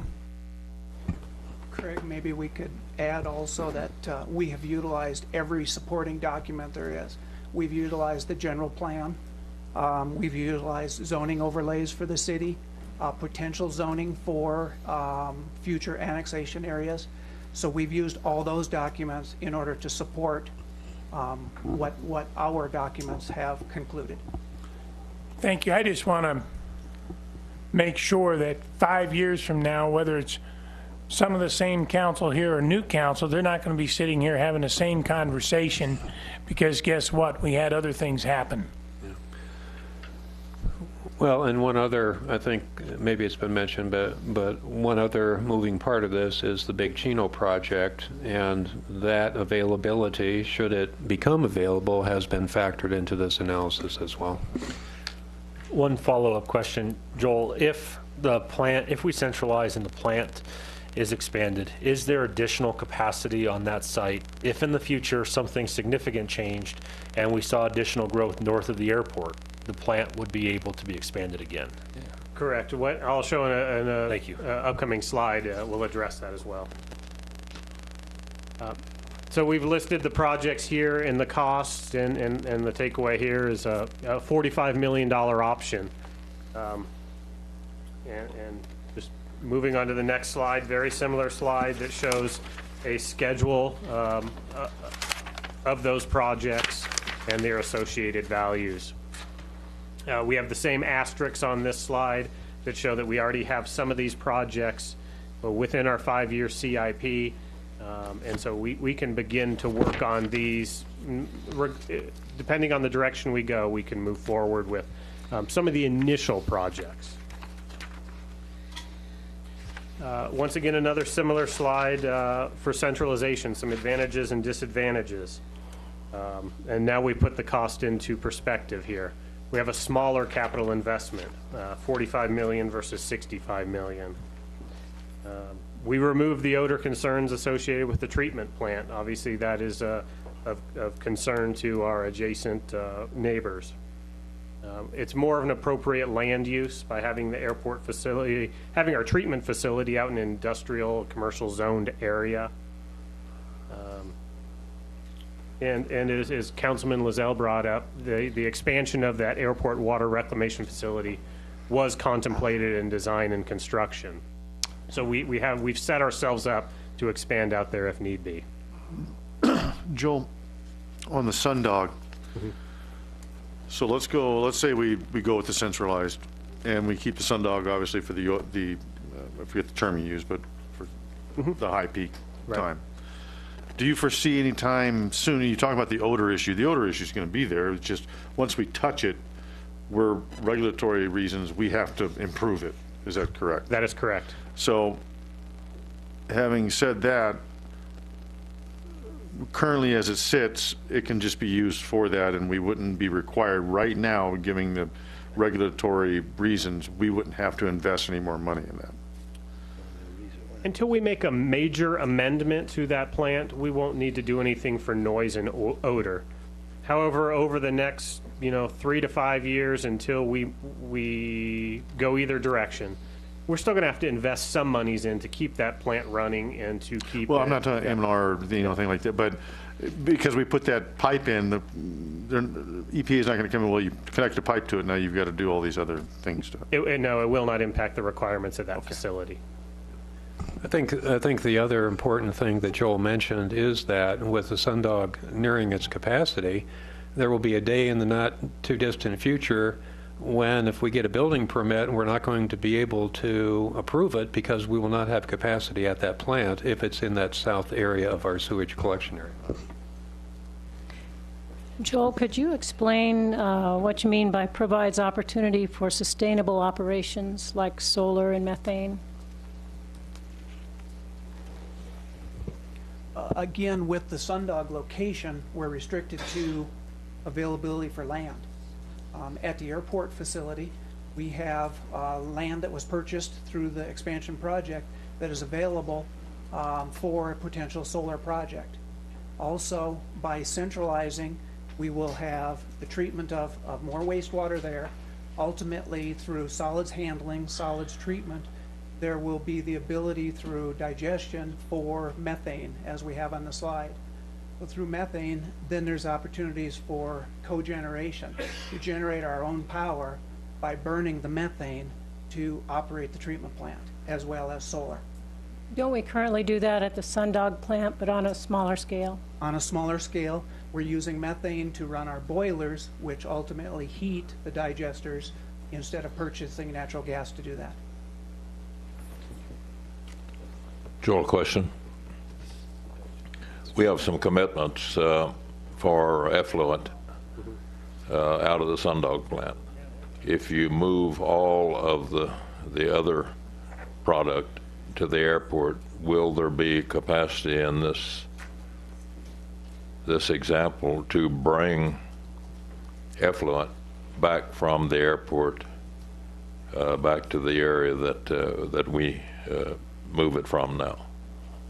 We currently, and I'll look to Craig a little bit, we currently have that ability to move water from the airport plant back towards Sundog in that Prescott Lakes roundabout area. So we can pump from airport to actually we can pump all the way to Sundog. So we'll be able to meet that commitment. And one of the projects I showed you, but I glossed over, was a tank. We would be able to put a tank essentially at the roundabout at Prescott Lakes Parkway, at Willow Lake Road and State Route 89. That tank would be able to serve that commitment that I believe you're talking about for effluent there. So we have that in mind. We have that in our sights, and know that it's out there, and we have accommodations here in this plan to address that. Okay. 2 questions. Yes. First one would be is once we are able to produce more, I guess, A+ quality, then we would be able to utilize that effluent for the park at the roundabout, would we not, for servicing the grass? Now we're using potable water, so we'd be able to lay purple pipe in there and be able to use some of that water to water that park.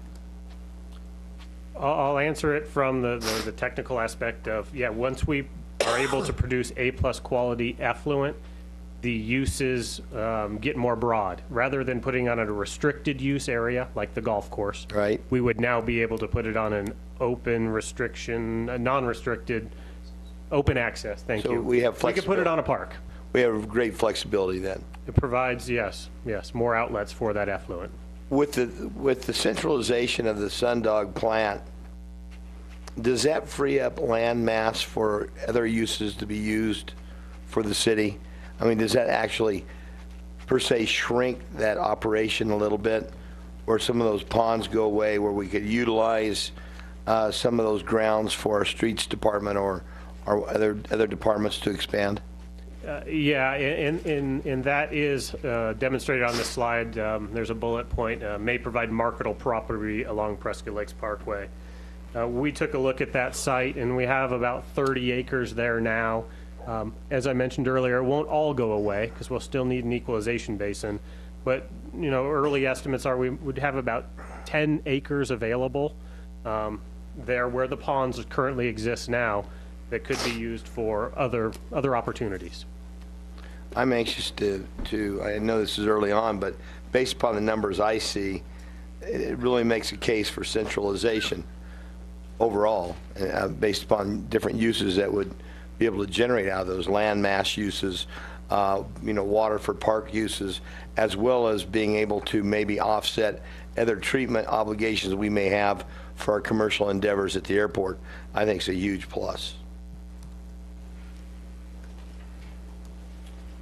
So this slide, there's no noted disadvantages for the centralization option.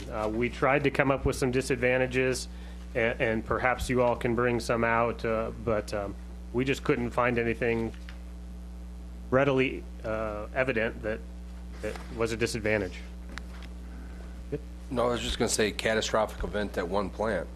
We have talked about that, actually, but as we build new plants, as everyone builds new plants, you build redundancy into these plants, so that if you do have a catastrophic failure of a piece of equipment, you've got another piece of equipment just like it to perform the same function. Great. Very good comment.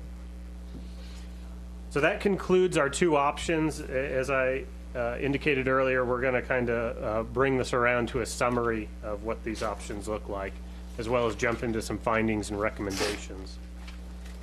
So this is the math that everybody's been doing in their head already, or comparison.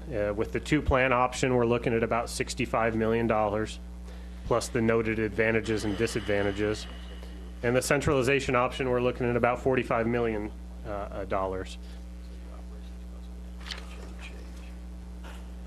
Substantial difference, obviously.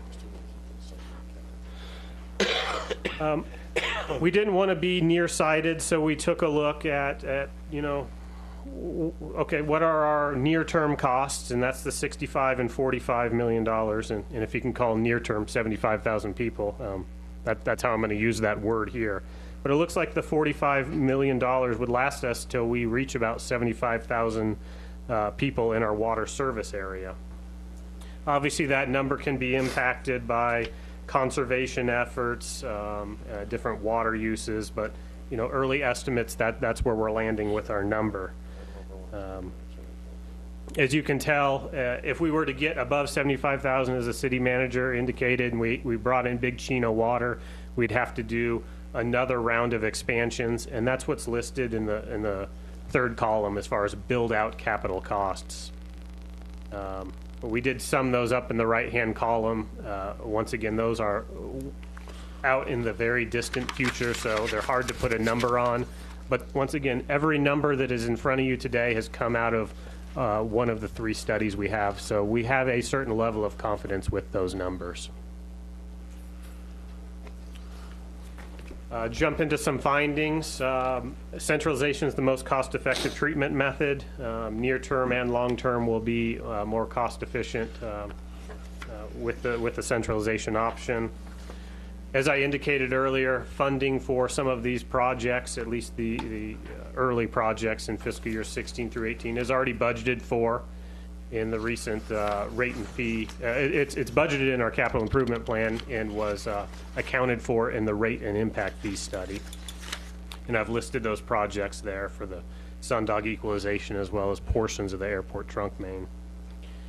And funding for the fiscal year 19 to 21 projects, as city manager alluded to, will need to be examined in a subsequent rate and fee study to make sure that those costs are quantified and appropriately allocated to the ratepayers or the developments.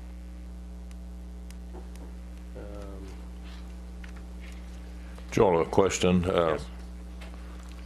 Talked about the funding. Looking at the fiscal year 16 to 18, if you look at the two-plant option, you got a little less than $6 million. If you look at centralization, you've got 5, 7, you've got about $8.5 million. Couple, $2.5 million, $2.5 to $3 million more need for the centralization within the 16 to 18. And you say that's anticipated? Where that comes from is the equalization project, and it's identified here in the line items.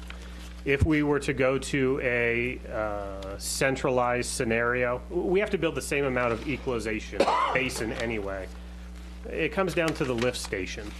If we have a two-plant scenario, our lift station just needs to pump back to the plant. It's going to store it, and then it'll pump back to Sundog. Very short distance, very small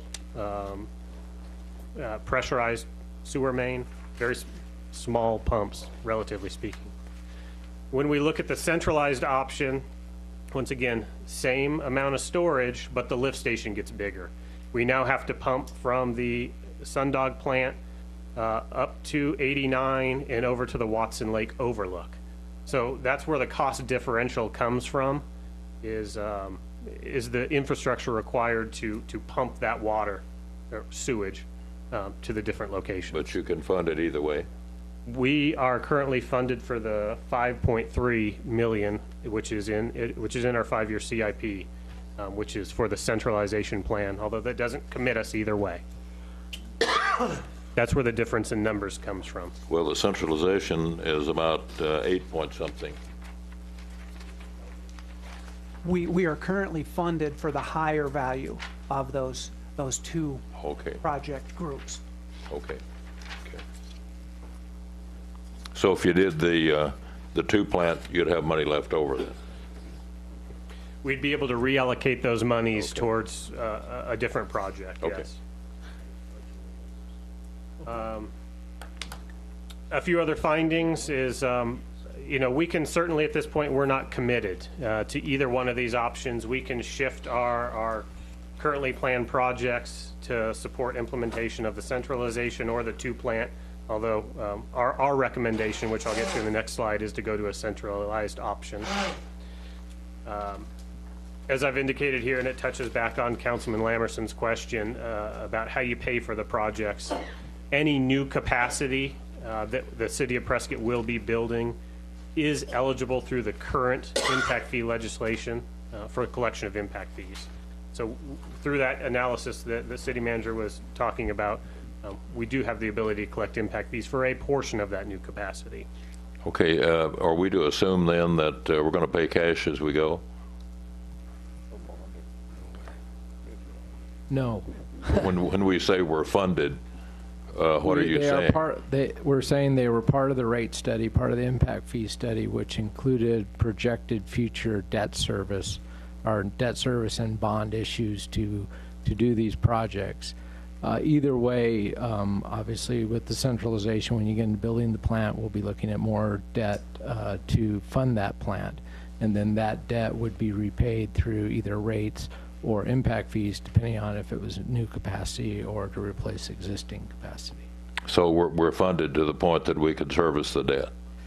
Funded probably wasn't a great word. It's part of the rate study and part of the impact fee study, which had a funding scenario which includes new debt. So it's not cash waiting in the bank. It includes new debt issues. And the overall capital program extends beyond these costs that we're talking about today. I mean, we have other projects as well. And to clarify, regardless of the 2 plant option or centralization, we're going to have to go and assume debt to move either project forward, which is a necessity.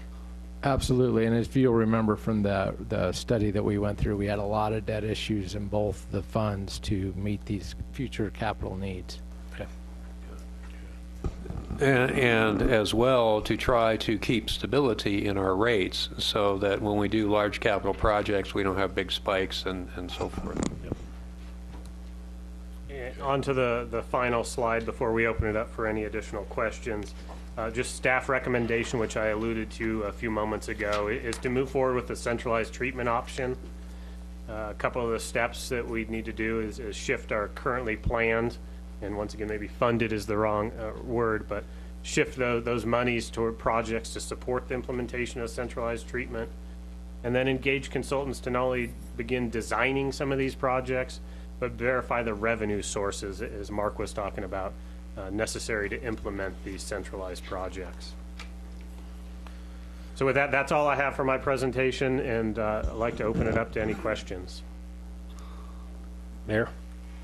Go. Thank you. Joel, thank you for the presentation. I've long been in favor of the idea of centralization based upon the cost savings on the capital side. You mentioned during your presentation that right now the city's not committed either way. I would like to see this council in the very near future, so that this budget can begin reflecting it, take an official action to move towards centralization. It's not only something that makes sense financially, it makes sense for the future of the community. To me, it's a no-brainer that we need to centralize, and we need to start taking those steps sooner rather than later. So I would like to see something come back that allows us to formalize that and give that clear direction to staff to start that programming. Amen. Anyone else? I see some notes being taken over here. Do we have recharge ponds at Sundog? We do not. Our recharge basins are located out at the airport facility. I'll touch briefly on that. With the recent expansion we did at the airport facility, we also increased the capacity of those recharge basins, not necessarily the physical earthwork capacity, but the underground storage of those capacities. So we have set ourselves up, once again, either scenario, either option we go with, we've got capacity to recharge there with the Department of Water Resources. And this should handle our build-out as we foresee it right now, right? Because we're saying Prescott should hit about 70,000 and we'll be done, and this handles 77? This, right around there, yeah, absolutely. The caveat is the Big Chino Water Ranch. If that project comes in, when that project comes in, or when or if, that could change the overall capacity requirements. But once again, the plant out at airport is scalable where we could just plug in some new components. Yeah. We will look at that and make sure that all these items are tied up so you know exactly what water sources and what build out and so forth as an input to a decision by the council. Duck blinds? My comment to that, Craig, is how much time do you need to bring us back something that we can take to the public and have a discussion and allow the council to make a firm commitment on the direction? The other comment is, as we look at build-out, most of that build-out will be in the area that would be serviced by the airport plant anyway. So we need to make sure that even if there's some additional capacity needed at Sundog to transport, that we have adequate pipe size and so forth to move some additional product to the airport. So, but it looks like that our future build-out is going to be generally in that area, which will make relatively short runs compared to pumping all the way from Sundog. Jim? Thank you. Couple of different types of bonding. To do this kind of a project with the anticipation of using bonding, would that be bonding you take to the public or bonding that you don't? It would depend, and again, it will depend what's the most effective way to finance when that time comes. I mean, we're looking down the road 3-4 years before we'd have to be looking at those debt issues. We look at WIFA, of course, we look at WIFA all the time. We could also use MPC. We have a lot of different bonding options. We'd evaluate them at that time and decide what is the most cost-effective way to perform this. Thank you for that question, the answer. My question to kind of tag that is, if the design and engineering on this project is somewhere in that 10% range that we seem to always fall in, you're looking at somewhere near $5 million up front for design and engineering. Do we have the capacity for that, or would we need to borrow money for that? Again, that's still a few years off. I mean, we'll evaluate that each year as we go. We look at each year for bonding projects, and we'll look at that time. Okay. We've used with the airport wastewater treatment plant, we actually, WIFA offers design loans, which are interest only for a 3-year period. There are options out there for that, and we'll look at those, as the projects come up. Mark, I appreciate your conservative approach on that. However, if I heard this whole thing today as we were sitting here discussing, not only are we almost at capacities we live, breathe, and speak, when we have bad water stuff, we're over capacity, and we're trying to do the best we know how to do with it. So, I mean, this isn't something where we're going to contemplate this for the next 4 or 5 years. This is something where we have a public health and safety issue now.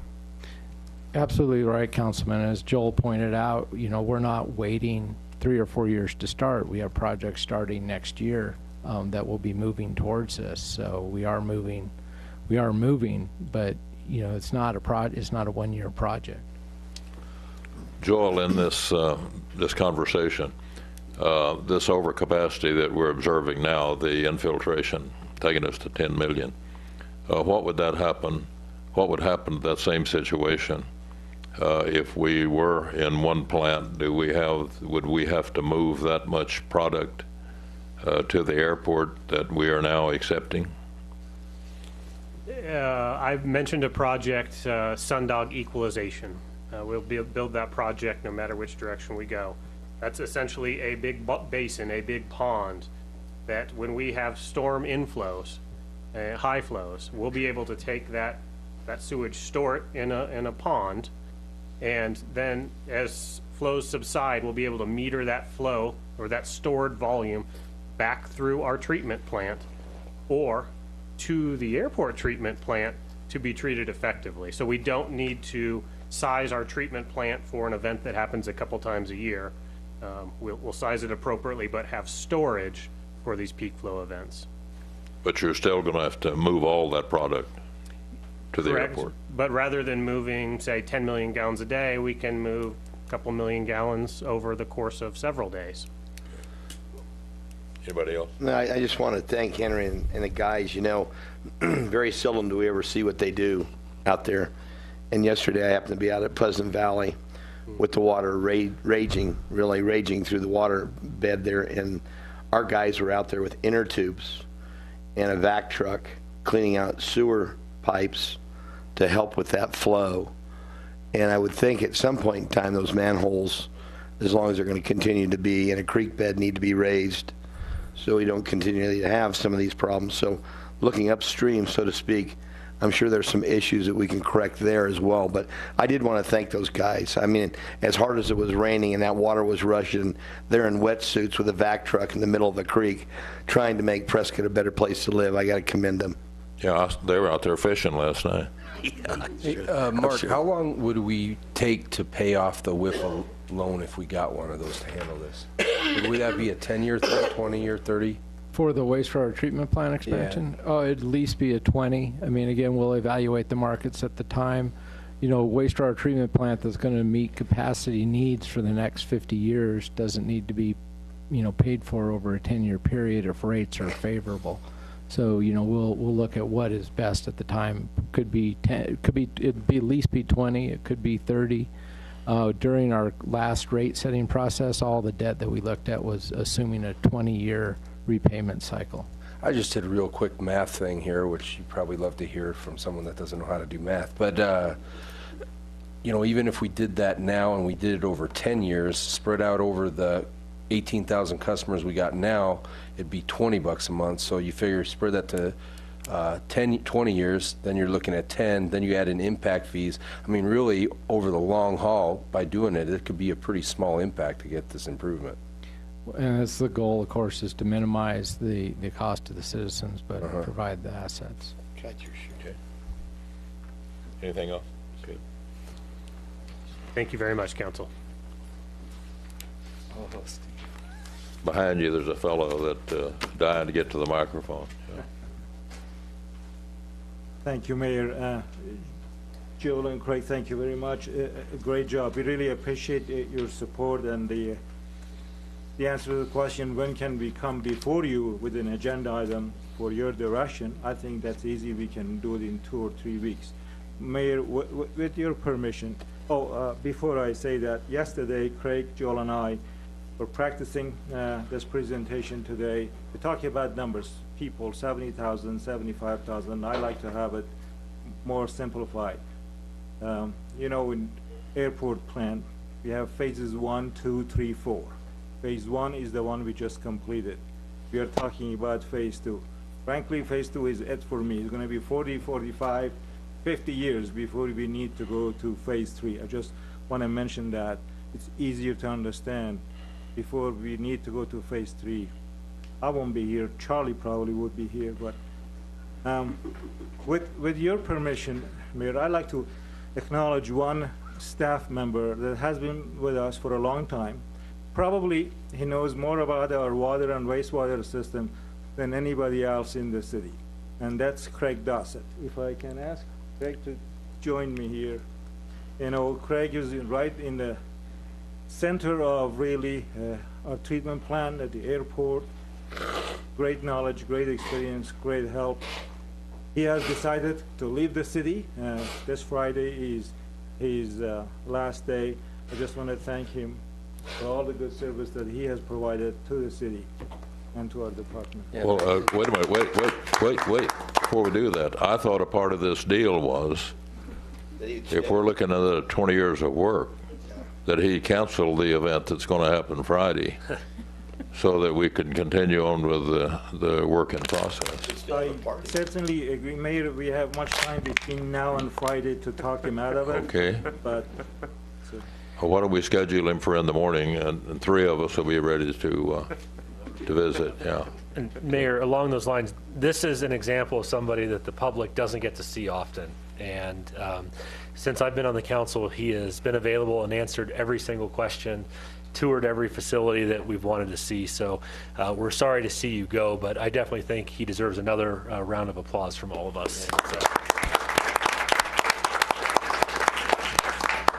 Okay, legislative update.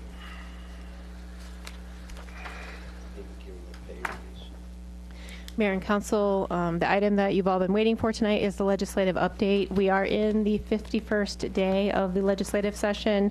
I did want to cover a couple of key points that a few of you, that you're all aware of a few of them, but not everyone is aware of all of them. First off, Senate Bill 1335 would impact fire access roads and put limitations on city, town, and county government's ability to continue to implement our fire access road programs. That did pass through the Senate and will be being transmitted to the governor. The League of Arizona Cities and Towns has requested a veto of that. And as you're aware, a veto request letter has been drafted and signed by the City Council for that. Of interest to that bill, there is a sister bill in the House, House Bill 2005, and a related bill in the House, House Bill 2003, and it looks like there will be amendments moving forward on that that may allow some of the undamaging language to move forward and correct the issues that have moved forward with Senate Bill 1335. I can talk to you for 20 minutes about the convolutions of these multiple sister bills that have moved forward perhaps more quickly than some would like, with issues attached to them that now create issues for the governor's office. But do you have an idea who put that bill forward and what was the idiotic mindset behind it? The bill in the Senate was put forth by Senator Farnsworth, and the bill in the House was put forward by Representative Peterson. My understanding is that Representative Peterson has had a number of issues with developments in the city of Mesa. The city of Mesa is changing some of their codes and ordinances within the next couple of months, so this bill won't even impact them because they will be changing the code of ordinances that has caused such consternation for this representative. However, we've worked very hard to try to get some amendments so that there is something that can move forward that will not negatively impact rural Arizona. One more time of government intrusion into the city of Prescott's life. That would be accurate, and I have several more bills to explain to you that are similar. House Bill 2570 is related to vegetation requirements that many cities and towns, including the city of Prescott, have for development. And the biggest concern with this bill, this is a bill that was sponsored by Representative Mitchell out of the Litchfield Park area, is that right now part of our water conservation program is to encourage the use of native plants and xeriscape, and so this would limit our ability to require certain types of densities or lack of density for landscape. There was a lot of work happening on a possible floor amendment. However, the bill did move forward yesterday in committee of the whole without an amendment that would have addressed the city and town concerns. So we'll move over to the Senate, and we will still have concerns about it there. Our ability to be able, it moves to third read, later this week, and so the concerns that we thought we would potentially be able to address through an amendment, it appears, have gone by the wayside, and we will need to be logging in opposed to that, and I'll be reaching out to our representatives about the issues that we have with that bill.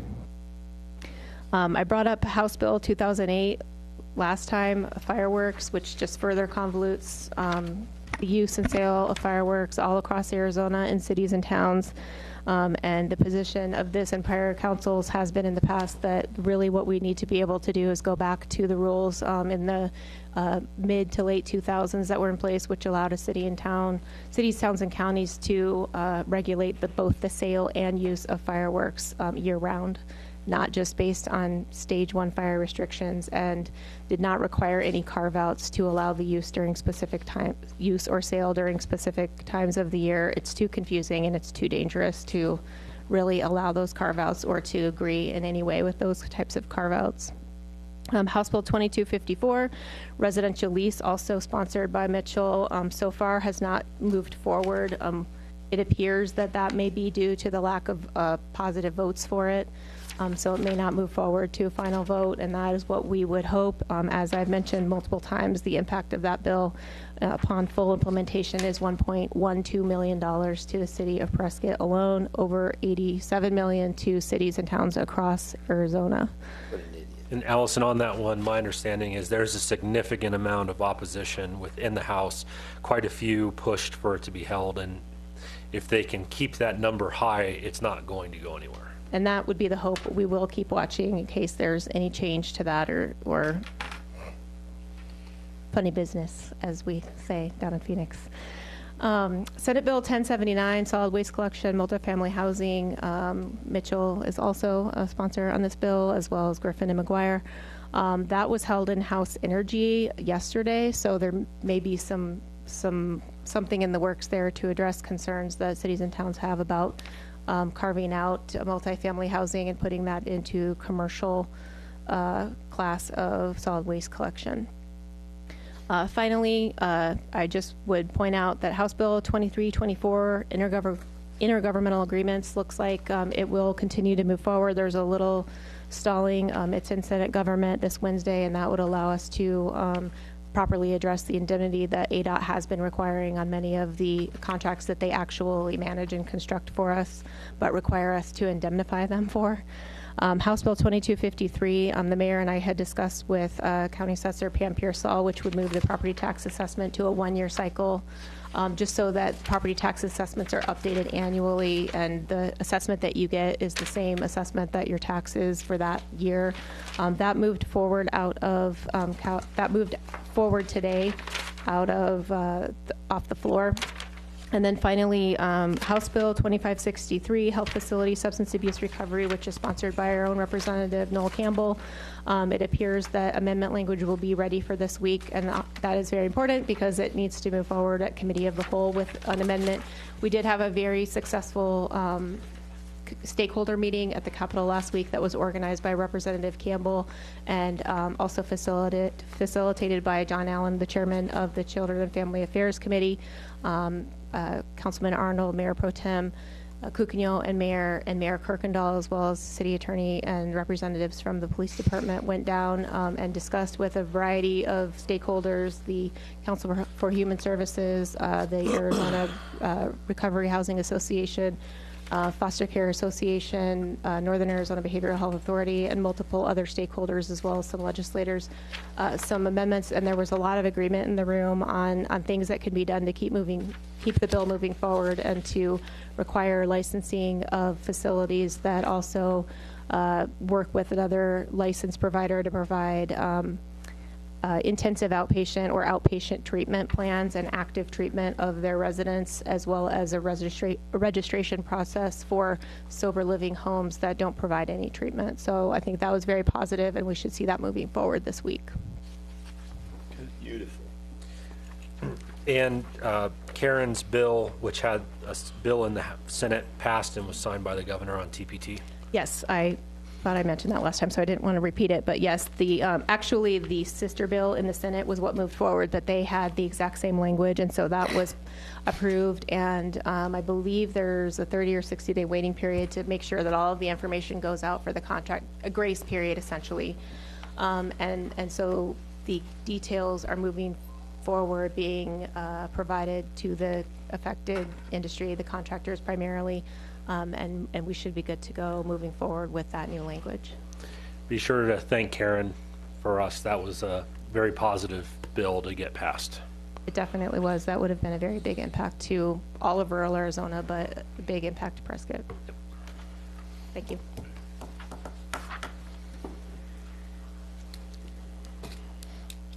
Okay. Craig, you're taking the next one?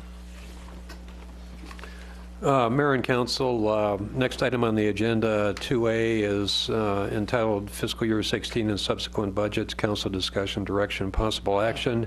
This item is for the council to bring up and discuss any particular items that you may wish. It is noticed for possible action, so that is a possibility as well. This is your opportunity to bring up any council generated items pertaining to the 16 budget, which you have not received yet, but we've certainly had some discussion of that. Okay, anyone have, I have nothing because we haven't seen the budget. So there's nothing to discuss for me, but. I kind of have a comment, Mayor.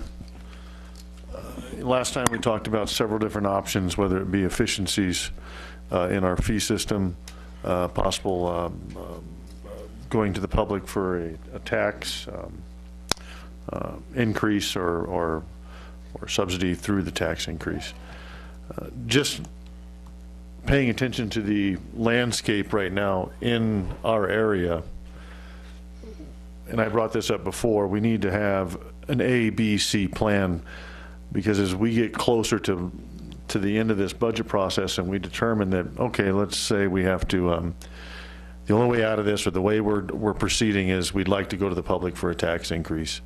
Well, we got the jail thing coming up, possibly a bond from the school systems. And I just think if we put all our eggs in one basket and depend on it, we're going to go to the taxpayer during this election cycle, and they're going to have tax fatigue. So I think we just need some options in the wings. Jane? Well, I don't disagree with you about having options, but I think from all that we've learned in the budget sessions we've had so far, we have got to find some kind of way to relieve the general fund from all the expenditures that are being demanded of it.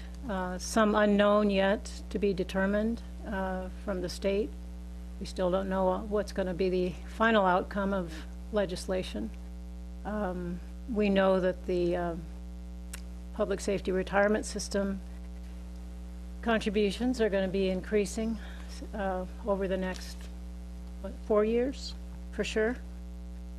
There are significant things that are going to be draining the general fund, and I think we seriously need to have a discussion about putting a sales tax up to the voters and how to define that. I've been playing around with some ideas, and we certainly need to address the need for continuation or increase in the streets fund. There's an awful lot of work to be done, as Henry has shown. And the more we hold back on doing that work, the more it's going to cost us in the future. Streets have a lot of benefits for not just we who live here, but for tourism and other side amenities that, you know, I would favor. Bicycle safety, pedestrian safety, things like that. We could allocate a percentage of a sales tax for continuing our open space program. We've got a very good start on it, and I don't think we can rely on voluntary donations to complete the plan. The plan that was adopted by this council in 2009, there's still some very critical pieces of property which would make a big difference to this community, property that's uniquely Prescott. And then finally, the library. I was somewhat alarmed when my colleague to my left mentioned cutting funding for the library. I can't believe you would do that. But that does come out of the general fund, and that would be another allocation of a sales tax that we could put on the ballot, an amenity that this community does appreciate. So if we were to put on a ballot a 1.5% sales tax beyond the 1% that we have as a base now, we could, for example, allocate 1.15% of that to streets, and that at the rate of collecting $13 million for each 1%, we could collect almost $15 million for our streets program. If we allocated 0.25% to parks and open space, and that would include, you know, our whole parks program, active recreation, and open space. That would equate to $3.25 million per year. If we allocated 0.1% to libraries, that would equate to $1.3 million. A little more than they need now, but building an endowment for the future. That would put us a little bit more than Prescott Valley, which is at 2.33%, but not out of the competitive range. I really think that this community understands the need for amenities because it is Prescott. It's a Prescott we love, and we want to keep it that way. We want to see it become an even better community. And by building into a sales tax that will extend out 15 years or so in the future, we've set ourselves up to build that future that we're talking about in our general plan. It takes some courage, and I know it's an election year and it's going to be a touchy issue, but I think now is the time to do it. That's my pitch. Okay, Charlie. Mayor, thank you, and Greg, I agree. You know, plans and options are going to be key. When I requested that this type of an agenda item be added to every single meeting that we have between now and budget approval, my intention was to provide an opportunity, a forum for us to discuss as a council, give direction to staff about structural issues within the budget or specific areas that we'd like staff to focus or make changes. Too often, for 3 budget cycles now, we get presented a budget and we sit here and complain about the process and we talk about what went wrong or what we wanted done differently. Right now, our staff is in the process of constructing a budget. These are our opportunities to say what's on our mind, bring up policies that we as a council have control over. Last week, I asked the question of our staff about how we deal with internal service funds and their allocation. It's a policy that we choose to follow right now, and can that policy be changed by us? The answer is yes. Does it make sense to change that policy? I think the ultimate answer could be maybe. You know, that's a great answer. Could be maybe.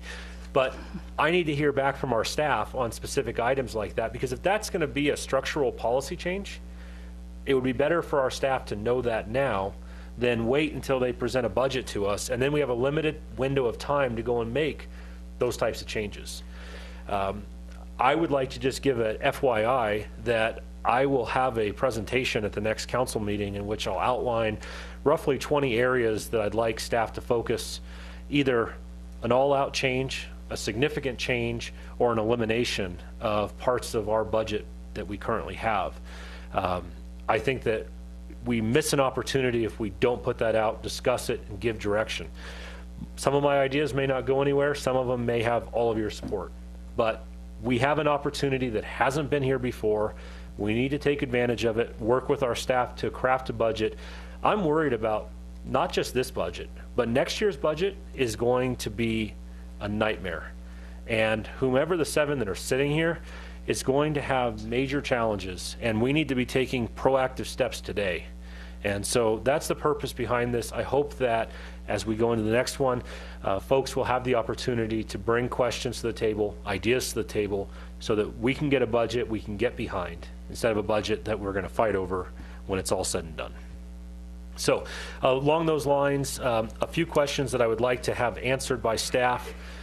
Steve Blair's brought this up before, surplus real estate within the city.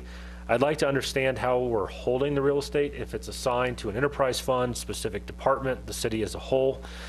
We've seen the list. I'd like to have an understanding of the list of city-owned property, what truly is surplus, what could be put back into the market, put back onto the tax rolls that is no longer necessary for the city to own, operate, maintain, etc. I'd like to understand what buildings we have in which we may be leasing them or utilizing them, but truly do not need them as a city, and could look at disposal of those surplus assets. Another area that we've talked about for 3 years, and I'd like to see us move there because we are talking about the pressures on public safety, more specifically the police department, online reporting options for victims of certain crimes, instead of the option to still dial 911, have an officer show up, but I think we should also make available an electronic option that frees up our officers' time. These are minimal things, but remember, a penny adds up to a dime, that adds up to a dollar, that adds up. And I think as we're looking at structural challenges, these are some things that can improve service level while freeing up manpower. And those are some of the purposes of this budget, or this item on all of these agendas going forward.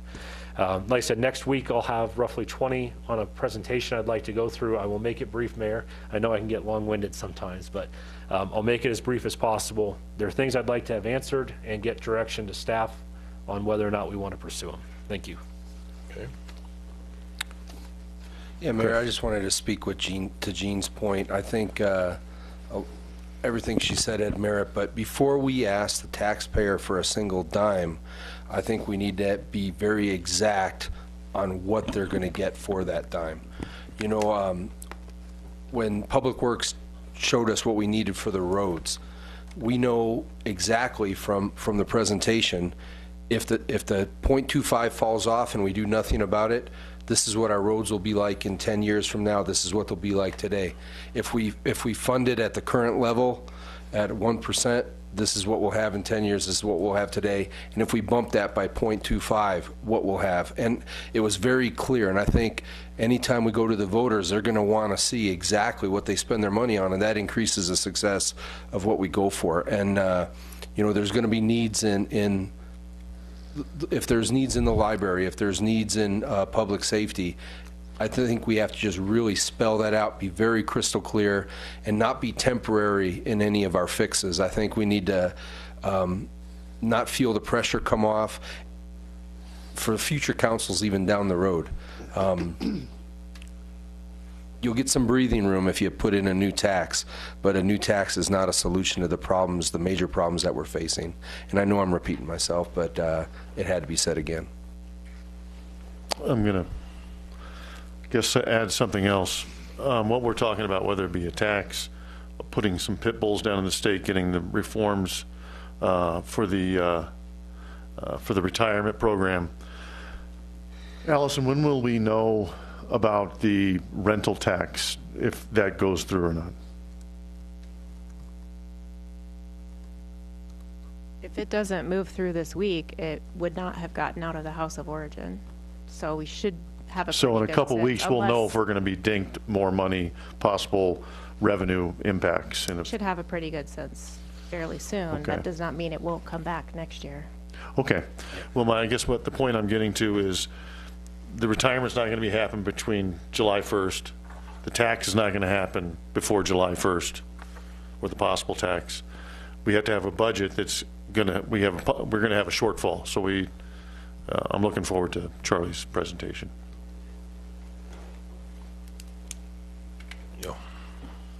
I know Gene can't believe I would make comments about the library. However, the reason why I make those comments is because I want to save the library. You know, too long we sit back and say, it's the way it used to be, and we can't do anything about it. From my standpoint, it's time to change that philosophy. When I hear from our past library director, we've had 500,000 users go through the library that are paying absolutely zero. Just put a dollar amount on that at $10 a piece, you can soon see that the library could well pay for itself. To this time today, there's 5,000 library cards at the library. All right, that's not very many in my opinion. But understand those people that are going to the library are not necessarily checking out anything out of the library, but they're utilizing the facility with high-speed internet, the computers, all the things that we provide in that library. When you start thinking about what $1 million can do and how to generate $1 million through a kiosk at the library and through a library card issued to anybody that uses the services of the library, not just to check stuff out, but to use the services. And anybody that can't afford that, which is hard for me to believe, $10 a year, can then go to the library and show cause where they can get a scholarship to have it paid for. But it's time that we start thinking about a user's fee at the library. I want to convert that $1 million into a special crime use tax or police force group. If we think by bringing in these folks into this community that are drug and alcohol dry out places and they throw them on the street when they follow the program, I can guarantee you there's a whole different culture in Prescott at night. And it's called buying drugs from people that are on the street that have fallen out of programs. we need to reinitiate. You talk about roads falling apart. Our very culture and our society is falling apart based upon the influx of people that have moved in this community. The last crime unit arrested 367 people in 1 year, cleaned up this community, then we did away with it back in '07. It's high time that we support our police department, high time we support the social gatherings of our community and bring it back to why we live here, not why somebody moves into our community, falls out of a program and has no place to go that creates an axis of danger in our community. And it's high time we spend money in that avenue. And the library can stand on its own if they'll just get their head out of the sand and quit saying it's owed to me, because it's not owed to them. Everybody has to pay for services in this community, and the library should not be eliminated from that. That's where I stand. Jim? Thank you, Mayor. Sort of in concurrence with you, I haven't seen the proposed budget. We've had a lot of chit-chat. Last week I got a call from a rancher in Oklahoma. He wanted to lease some or part or all of the Big Chino Ranch so he could graze his cattle. We've discussed options of developing some recreational vehicle type opportunities around those 2 reservoirs we own that generate zero except for costs for the city, rather than collecting bed tax or sales tax. I haven't seen any proposals that we've discussed over the last several years. So like you, I'm contemplating huge dreams in this upcoming budget presentation to where we can see how we're going to generate some revenue. I agree with Gene with regards to, we know that the model we're using is broken.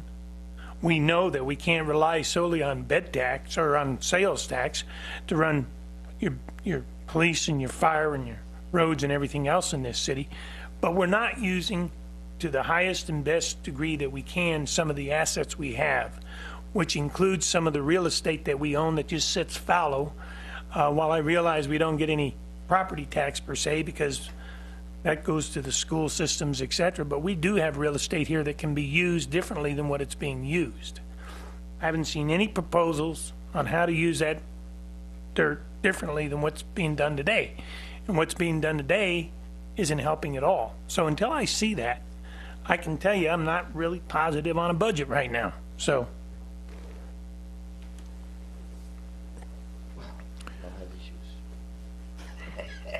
When we have an opportunity to start looking at the proposed budget, it seems to me will be the first opportunity that we can start making decisions on what we want to get rid of, what we might want to cut, or there may be some areas that might be need to be reinforced. So my personal feel is that we're way premature in talking about percentages of increases at all until we know what our needs are going to be. So as we move forward, I think we'll start to see some of those projected budget numbers, and then we can truly start talking about real numbers. So the premature conversation that's already out there is already bringing opposition out before we even know what we're opposing. So I would hope that nothing would move forward in the way of decisions or motions or votes until we start looking at the budget and determining, and we're the ones that will make the cuts if they have to be, or we're responsible for going out and gathering the money to pay the bills. So I think it's ahead of us, and maybe we'd rather find something else to do during the meantime. But that's where I'm at. We're a long way from deciding whether it's 2 cents, 4 cents, or a half a cent. We saw what happens to just 1/4% of where the strong opposition comes. And that was something that's directly related to what the future of Prescott is. If we have to start moving people back and forth like we did for a while, that's another budget item that we're going to have to we're going to have to pay for it. So I think we need to look at numbers before we worry about what the rate of increase is going to be and how it's going to be distributed. So anything else? Anything more on this this item on the agenda? Charlie, anything else? Not today, Mayor. Thank you. Any boards and commission reports that are important enough to keep us here till 7 tonight, or do you want to go home? Mayor, just a brief one on the Water Issues Committee. We met last month. We'll be meeting again this month. We will be transmitting a few recommendations related to council water policy to you. Also, there will be a recommendation on a water meter situation that'll be coming sometime in March as well. Okay. It'll be an agenda item? It'll be an agenda item, Okay. yes, sir. Anything else? Okay. We're out of here. You mean we can't stay here for another hour and a half? No, I want to go. It's going to be a quick one today, Mayor. You want to say?